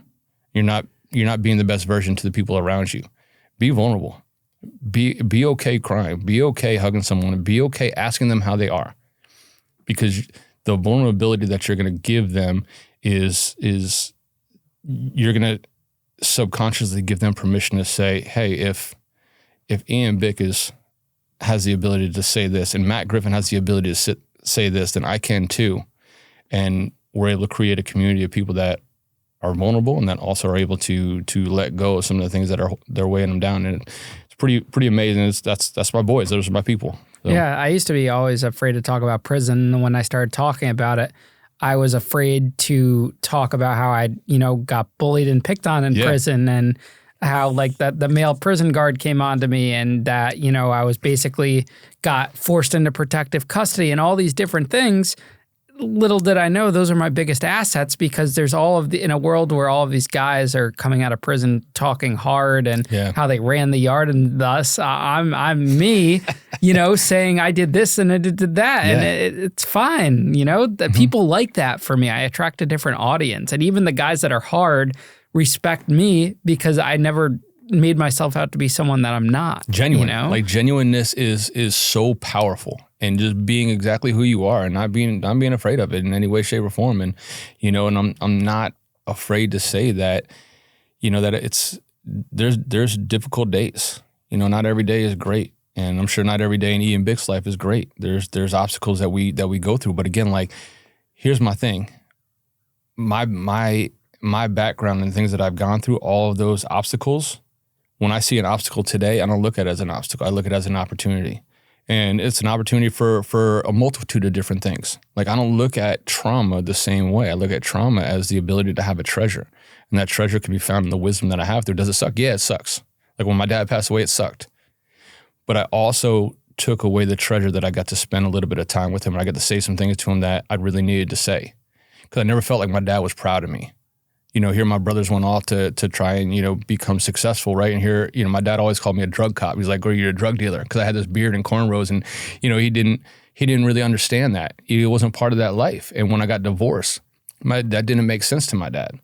And so I harbored a lot of feelings. And, the treasure that I have from that trauma, I was able to say to him, "Dad, like, it's okay. And I forgive you for some of the things you said. And I also, I want you to know that and he squeezed my hand, and I knew that he was telling me that it was okay, and that I was okay, and that he was proud of me. And because, we always want acceptance. Everybody wants acceptance, and especially from your family. And I never felt like I had that growing up. I always felt like I could do better, or I had to do better, or I had to be more, or I had to be more accomplished. Like, I felt like I was the one, like I was the heir to the throne kind of deal, and everything was living vicariously through me with Morristown Beer, with my life, with the Navy, with everything. And then I go off to become a drug cop. And it's like, man, you took a left turn there, Like, I was thinking you were going to be like a politician and a senator and like mayor, and now you took a left turn and you're running with, with the cartels.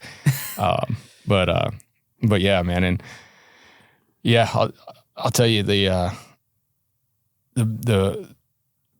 the biggest, the scariest day was hitting the publish button on that book, man. It was, but I'll tell you, it was the most freeing, knowing that my darkest secrets are out there. And why I say that is because I felt like I failed, Benny Jr.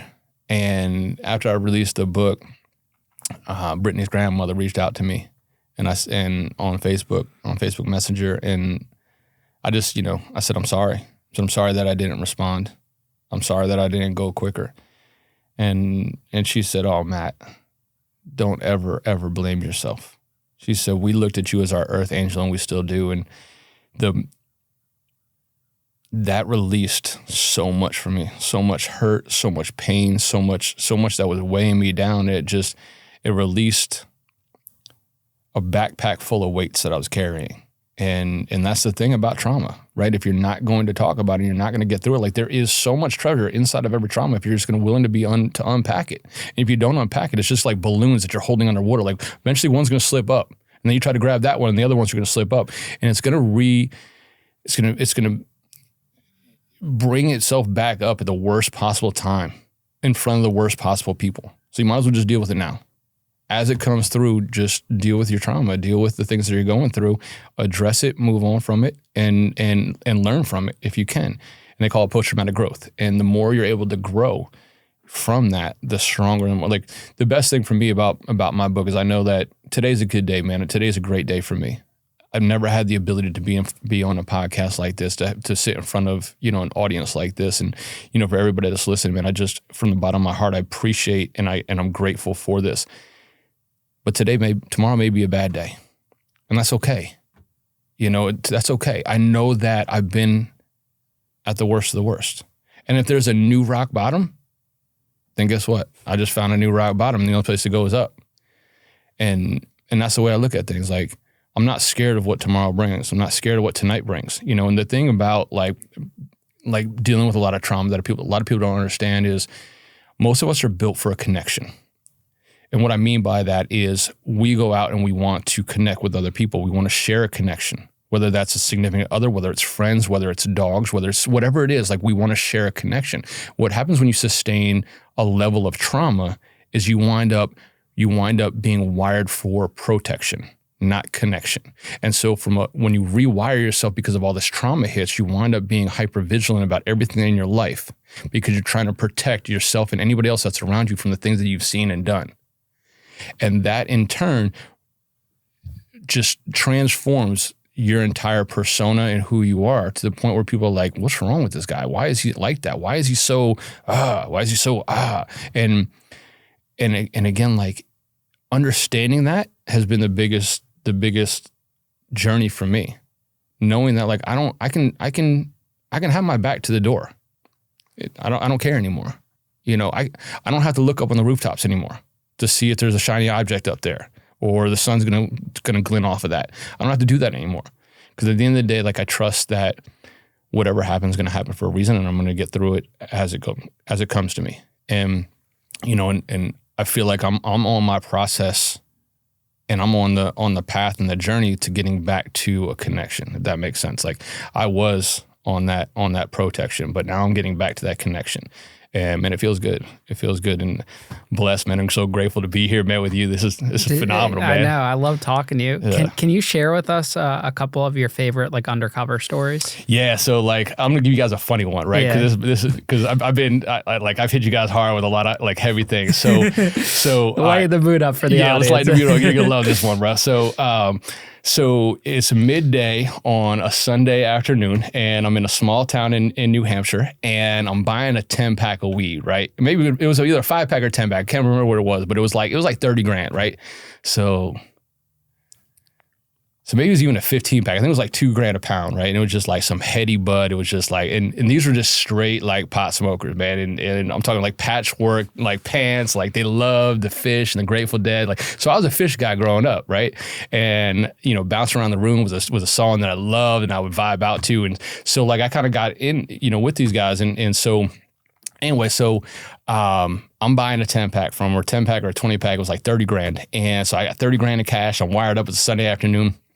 And I go in there, I knock on the door, and we're sitting down, like they're just ripping bong hits left and right. And I'm like, damn, like I know they're gonna ask me to rip a hit. And you know, I already had it in my head, like I was kind of stuck on like what I was gonna say and how I was gonna like work my way through that and everything else. And so like again, there's like 4 of them. We're sitting around this table, and one of the dudes is like, yo, bro, what does C stand for? Like my undercover name was CJ Davis. Like, yo, what does like C stand for? And again, I'm wired up. I got a wire right here. And I don't know why I didn't say Chris or Craig, but I was like, man, the C stands for chill. And like, as I said it, I was like, what's wrong with me? Like, why would I say chill? And so like, I was like, man, it actually stands for chill.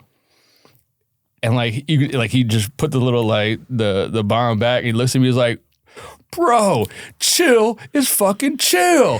And so like these dudes are laughing and they're like, chill is chill. And so like I could hear the van outside. I could hear them laughing. Like everybody's laughing. I'm like, what is wrong with me? You know? And so that's how I became Chill Davis. And so CJ Davis became Chill Davis. And so my license plate, as you know, outside is Chill 1. And so my son has Chill 3. And so I became Chill Davis. And so I didn't choose a regular name. Like, cause when I was in undercover school, they're like, oh, you know, you don't want to lock yourself into a certain name. And I went like completely the other way on that. And that's why I started out as CJ Davis, because it could stand for anything and nobody can really find you, right? So that's the whole mentality behind it. And so when he was like, what does the C stand for? I don't know why I didn't just say something else, but I was like, it stands for chili. And he's like, chill? I'm like, yeah, like, well, technically like chili for law, like, but chill for short, man. People just call me Chill. He was like, that's fucking great, man. Chill is chill. And and on a harder side, like on a different note side, like I think at the end of my undercover life, like I said, you know, when the guy hit me in the bar and was like, man, why are you out here having a burger and a beer? Why are you not out, arresting people. After that happened, I think that like I really kind of went full tilt, and there was no, ends justify the means justify the ends kind of deal. Like it just, people were dying left and right. And, and I got to a point where I really didn't care life or death. And so like there's multiple situations where like, a lot of times you had to get searched before you got into a certain place, right? So like one example, I think I was buying like half a zip or something like that. And so as you come in, like, and I knew that I was going to get searched, but I'm not going to give up my gun because I'm not going to sit here in a room with 4 or 5 other people, right? And I've got $800-900 in cash, $1,200 in cash, whatever it was, and they're going to toss me. And if they take my gun, they're just going to put it on me, right? They're just going to take my money, and I knew that. And so, I got to the point at the end where I just didn't care about life or death. Like I knew that my life was kind of falling apart at home and whatnot. And so you would get into these situations where like they were like, all right, hands out. I'm like, nah, I'm not doing it. And like, what do you mean? I'm like, if this is what you're looking for, it's coming with me.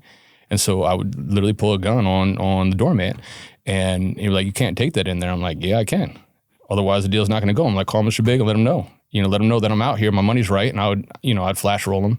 Again, a lot of times, like it would be like 1,500 with like 2 100s and like multiple ones underneath that. I'm like, look, my money's right, but my gun would be in my right hand. And I'm like, you tell me what you want to do. And I'm willing to walk, but I'm not walking in there. And, a lot of times they'd let me in. We're like, this white dude's crazy. And then if I was in there, a lot of times you had guys that were trying to check you, especially me being white and having this beard and like looking like I look, like they were like, this dude is just fake. And so some of the things that I would do is I would check them. And my partners would, so I had a partner, J-Lo, and another partner, Gift. They're like, man, you got to stop, bro. Like, you're going to get us killed. So we would be in a play, and I'm dealing with you. You're at the table. You're packaging things up. Money's right, this, that, and the other. And I would see dude over here, and he would just be staring at me and, just mad dogging me. And I would lose my shit. So I just absolutely lose my shit to the point where like, I'm like, bro, stare at me one more fucking time to see what's going to happen to you. I'm like, if you think you can pull that thing in your waistband faster, I'm going to pull this in my waistband, try it and see what happens. I'm like, can you please tell this, and all these, I would just lose my mind and just rattle off at this guy. I'm like, go ahead, do it. The moment you move, I'm moving too. And if you think you're faster, then go ahead and do it. And I could see like my partner, like, please, Lord, can you stop, And I think that's what made me successful, because at the end of the day, they were like, this dude doesn't play, man. And I think the majority of that is just I didn't care, We just got to a point where like, I think the cartel scared me a lot more than anybody else, because the value of life that they had isn't there. And I knew that. You see guys, because again, I think about it like as a capo, man, you're not, how long are you going to stay in power before somebody's going to take you down, or you're going to get deported, you're going to get hit with an IRS charge or whatever, because again, most people don't know that you can't spend more than 10 grand, right? Without being flagged. You spend 10 grand and $1, you're getting flagged. And so you have all the money in the world, but you don't have the ability to do anything with it. And so you got stacks upon stacks, but you can't go buy cars. You can't walk in and buy a Lamborghini. You can't go buy a house because they're going to ask where that money came from. And the moment you get flagged, the flag is going to come back to the cartel. They're going to take you right out of power. And the next guy's up. And so their value of life is just different. Not like ours. Like we have a life expectancy. Their life expectancy is like 18 months in power. So, things like that, like they scare me. Did you ever have your cover blown at all, or any close calls? So I had one guy that was at the high school with me. And so the way we did things, so we had the entire state of New Hampshire, right? And so like you never kind of shit where you eat. And what I mean by that is I would never do an undercover play in my hometown, because everybody, doesn't matter if you have cornrows and a beard, people are like, that's still Matt, that's still the SRO. That's still our old lacrosse coach. So I would be the control agent and bring in another undercover in my town. And so you never kind of shot where you ate, if that makes sense. And so, but in my hometown, I had a gentleman, I won't give his name, but I had a gentleman that went to the high school with me as the SRO. And as we were in high school together, man, he was a weed dealer in high school. He would walk around the hallways, flip me off. He was like, effing Officer Griffin or whatever. And I'm like, okay, yep. We'll just say his first name is Josh. And I'm like, well, your time's coming, Josh. Like it is, I promise you. And he actually got done a couple times before I got to the drug task force. However, he knew me. Like, he was a very smart kid. I give him a lot of props, man. If he decided to do anything legal on the legal side, he'd probably be a millionaire. And he always knew I had this black Maxima, and he always knew where the black Maxima was. And I remember one time I saw him coming out of a hotel, and so I quickly called one of the patrol guys. I'm like, he just came out, and I was just gonna say his last name. I'm glad I didn't. I'm like, he just came out of the hotel, man. He just had to serve somebody up. So let's make the traffic stop. So we make the traffic stop, and the dog hits on the car, and we do a search warrant on the car. There's nothing in it, but in the back of the car was a notebook, and in the notebook was the names of every one of my undercover officer partners, their actual names, the cars that they drove. And then he also had all of my family members. So my sons, where they went to school, my ex-wife's address and everything else. And so, yeah, that's the part where it kind of became a little too close to home. It's like, why do you have my kids' names in a notebook? Like, I thought this was cops against robbers. You know, I thought this was good guys against bad guys. If I pinch you, are you going to do something to my kids? Are you going to put a hit on somebody? And yeah, that came a little too close to home, but that's the only time that I really got blown. I had a prostitute call me out, but so what happens is in the prostitution world, so you only have one undercover number, right? So I have my personal phone number and I got my undercover number, and again, you can change it, but it's a process to get that number changed, right? Because you got to do memos and everything else. And so what happens in the prostitution world is once you pinch somebody, they take that number and they blow it up, and they have like their own chat rooms. Like, prostitutes in the area have like their own way of communicating. They have different so. This one girl had hit me up, and she was supposed to meet over at the hotel. And so I'm waiting there for like 45 minutes, and I text her from my undercover phone. And I said, "Are you on your way or what? Like, what's the deal?" And she said, "Not today, Detective Griffin." I was like, "Oh, ouch." I'm like, "Okay." I'm like, "Your day's coming though." But that's the only time really that anybody never got put in a position where, there's a drawdown or anything like that. Were you guys cracking down hard on prostitution? Yeah. So like, here's the problem, and I'll be like real talk about it. It's hard to get complete buy-in when it comes to prostitution, because there's a lot of people that are involved in prostitution, and anytime you do a prostitution sting, you wind up arresting people that you really don't want to arrest, and like, y'all can make your own assumptions about that, but it winds up being a lot. I think it's great. I think it's valuable. However, yeah, it makes for a long day politically, especially when like sometimes you get city council members, sometimes mayors, sometimes you get other cops, sometimes you get firefighters, sometimes so there's a lot of things that happen with it. So it's kind of like this unspoken rule, like, hey guys, like, let's only do this every once in a while, because there's a lot of shakeout from it. And we saw that a couple times. And yeah, I remember going through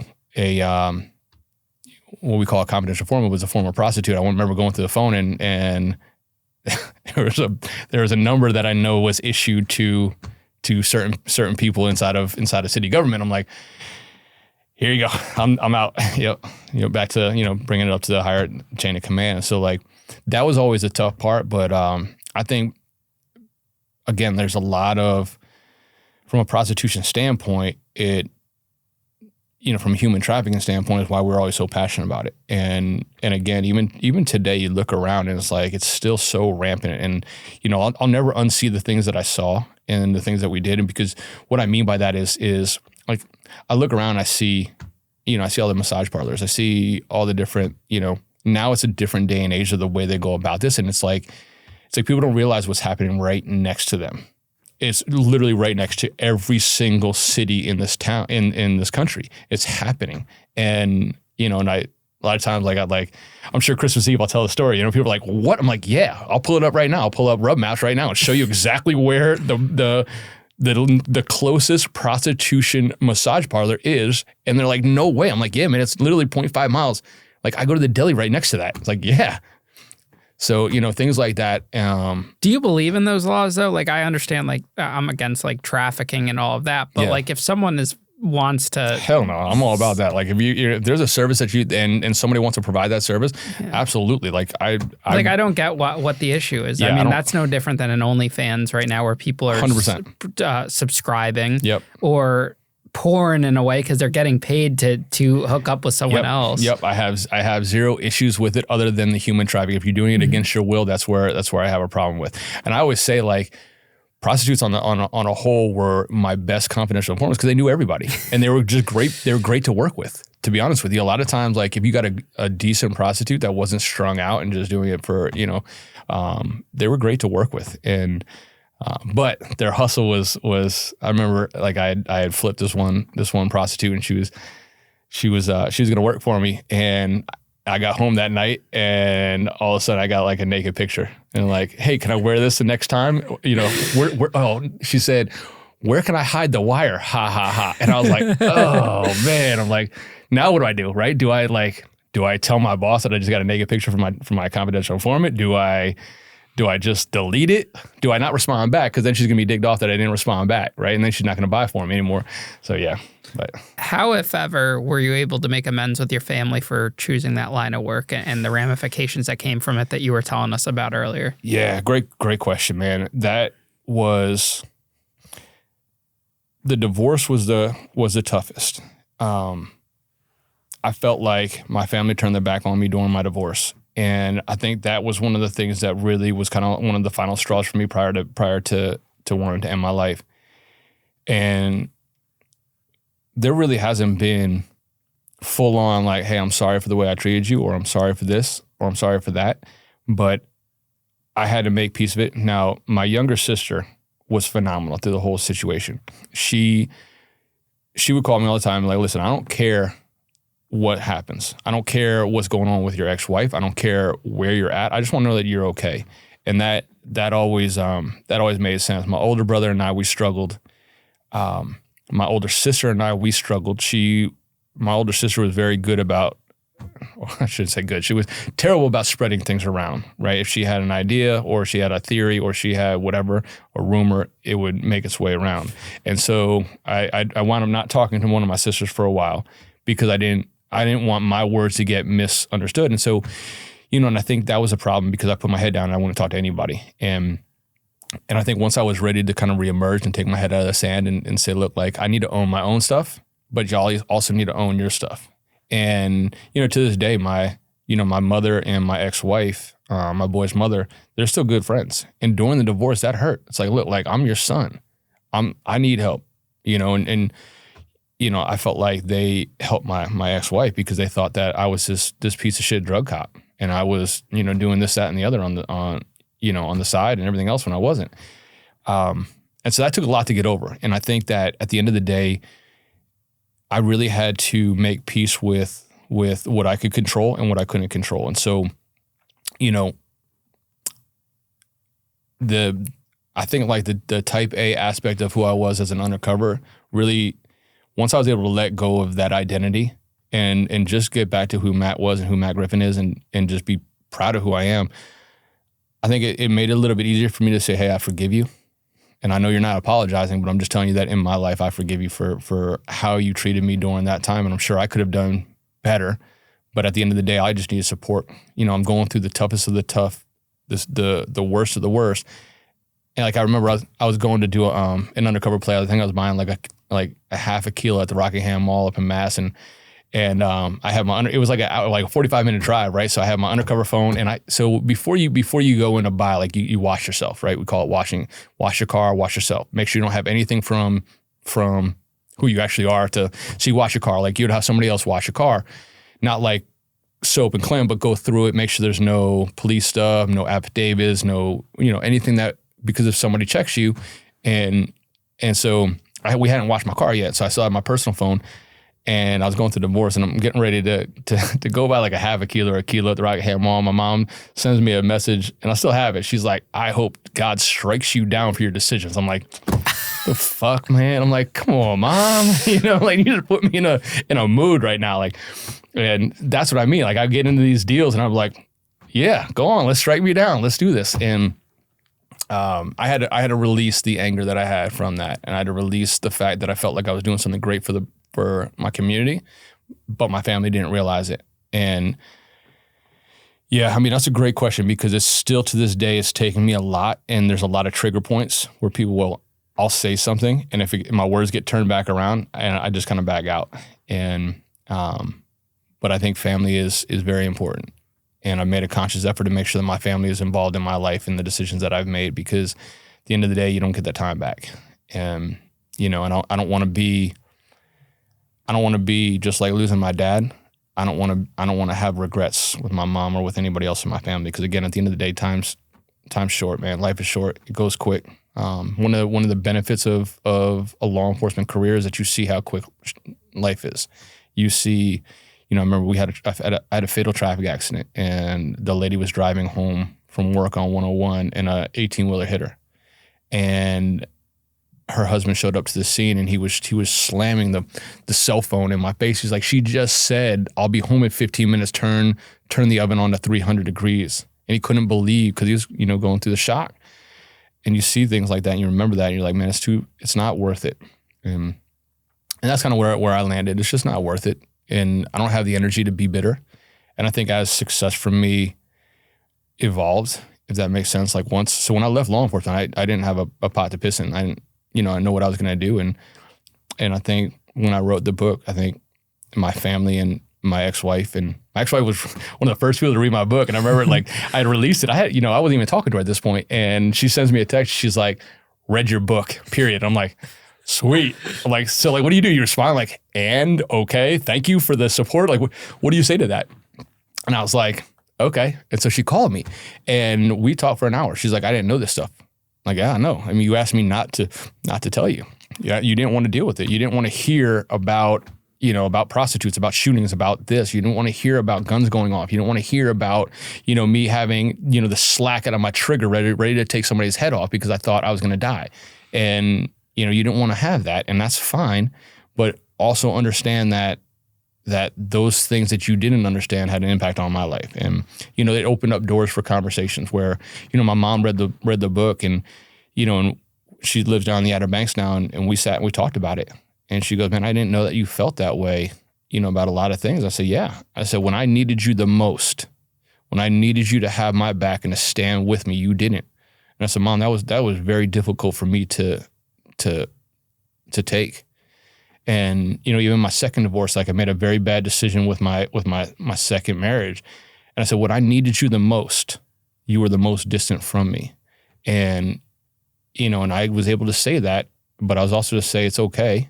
And I forgive you and I love you. You're my mom.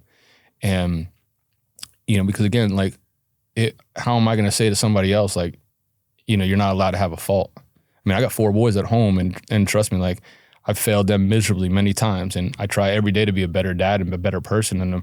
But I mean, if they're not going to forgive me, right, then, you know, I've got to show them how I'm able to forgive, because otherwise they're not going to be able to forgive me.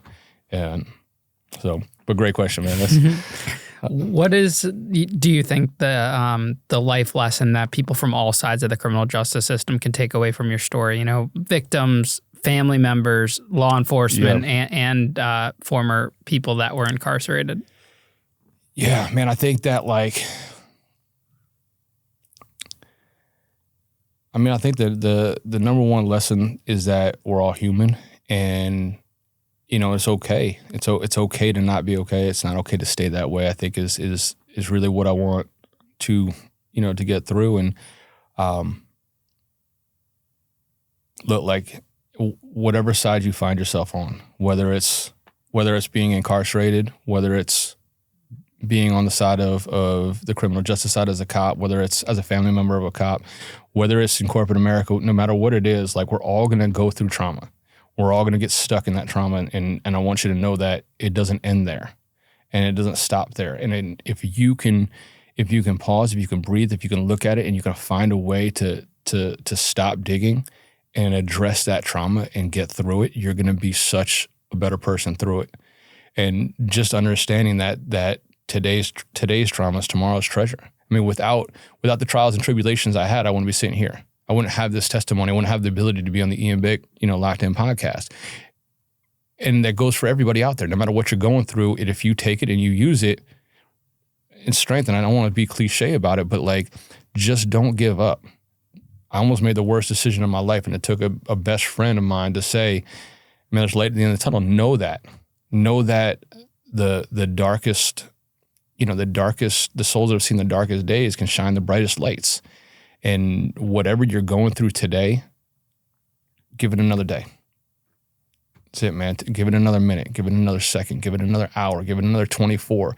If you feel like that today, give it till tomorrow. And if you do the one thing that I told you, man, and you do something nice for somebody else, man, I promise you, all of a sudden the world's gonna open up for you. And I think it's a recipe for success when it comes down to it. It's a blueprint. It's a roadmap.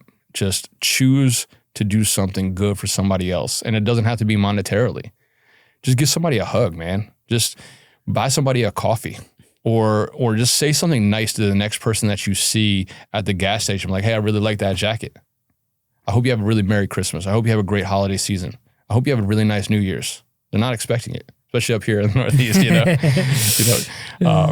But yeah, that would be my message to everybody, man, is that you can make it. You can get through this. You may be at the lowest of your low right now, but just know that the only way is up. Tomorrow's going to be a better day, man. You're going to get through it. I promise you. Hear me. You can do this.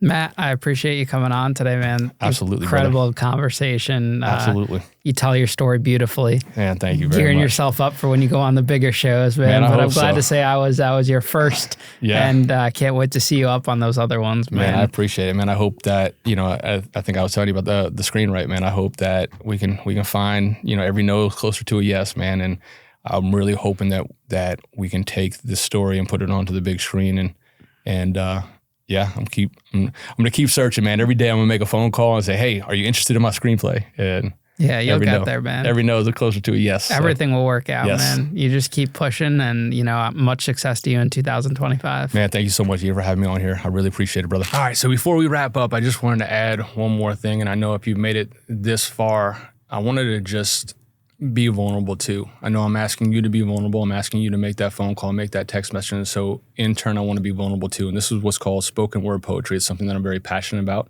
Something that I wasn't sure whether or not I was going to release to the public because it's something that I care and I'm passionate about. And so I want to share this with you, with the audience here, and hopefully you like it. This is called The Light.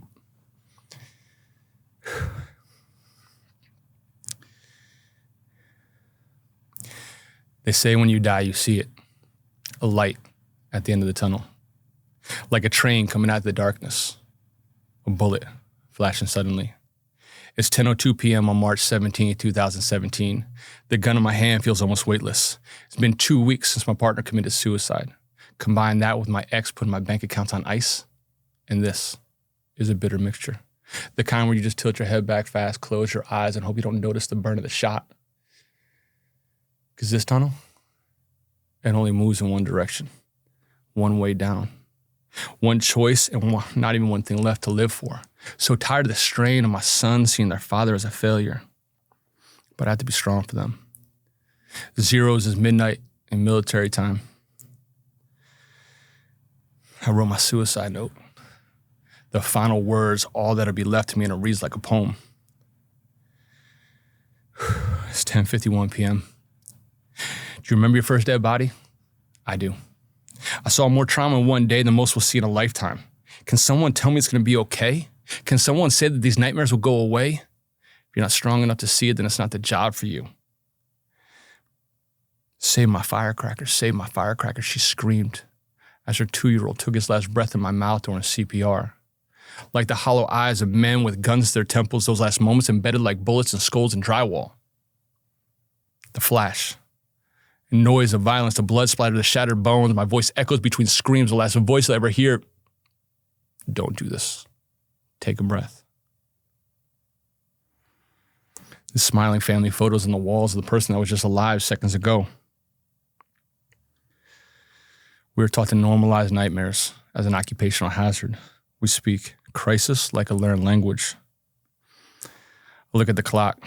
It's 11:13 p.m. We are all one step away. One choice, one accident, one misstep from having ourselves lost to our own darkness, because these addictions, they take our hands. They tell us that we are worthy of feeling good again, that we deserve even the slightest relief from the secrets that we've been forced to carry. The silence we've been told to shoulder. I feel the pull to forget. I know the pleasure of wanting to escape this pain, these broken memories that these pieces that I've gathered together that could resemble someone worth saving, but sometimes the mirror breaks from the weight of its own reflection. The gun in my hand feels heavier now. It's almost time. The clock reads 11:45 p.m. Who you are to be, you are now becoming. That's what Aristotle said. So who am I? I'm the cop in the car that you hate because I was seconds too late. Don't you have something better to do? Yeah, tonight I sure do. I read my note one more time.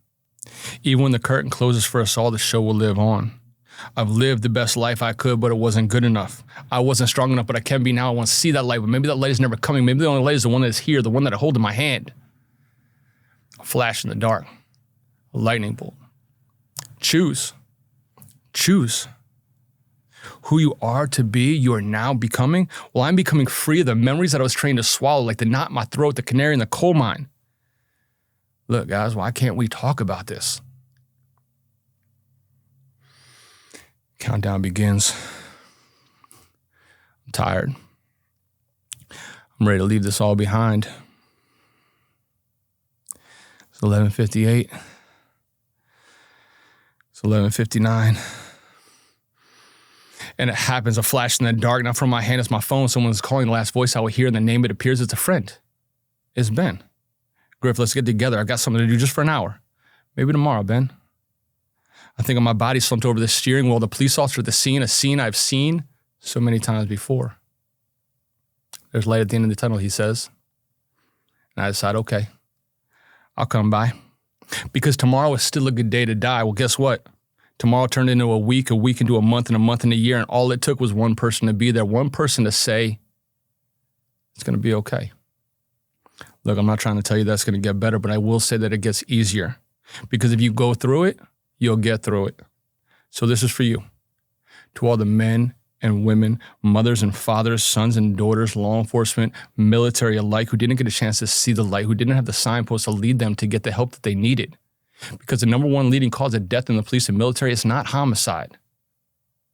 It's suicide. We are tough enough to talk about it. We are strong enough to ask for help, because there, when the darkness pressures you down, realize that you can make it one step at a time. With every person you share, with every story you put down, with every boulder you drop, one by one, you will discover dawn, because the tunnel isn't the end. The only way out is through, and that, my friend, is where the light lies ahead for you. Thank you very much. God bless everybody out there. Merry Christmas. Happy New Year.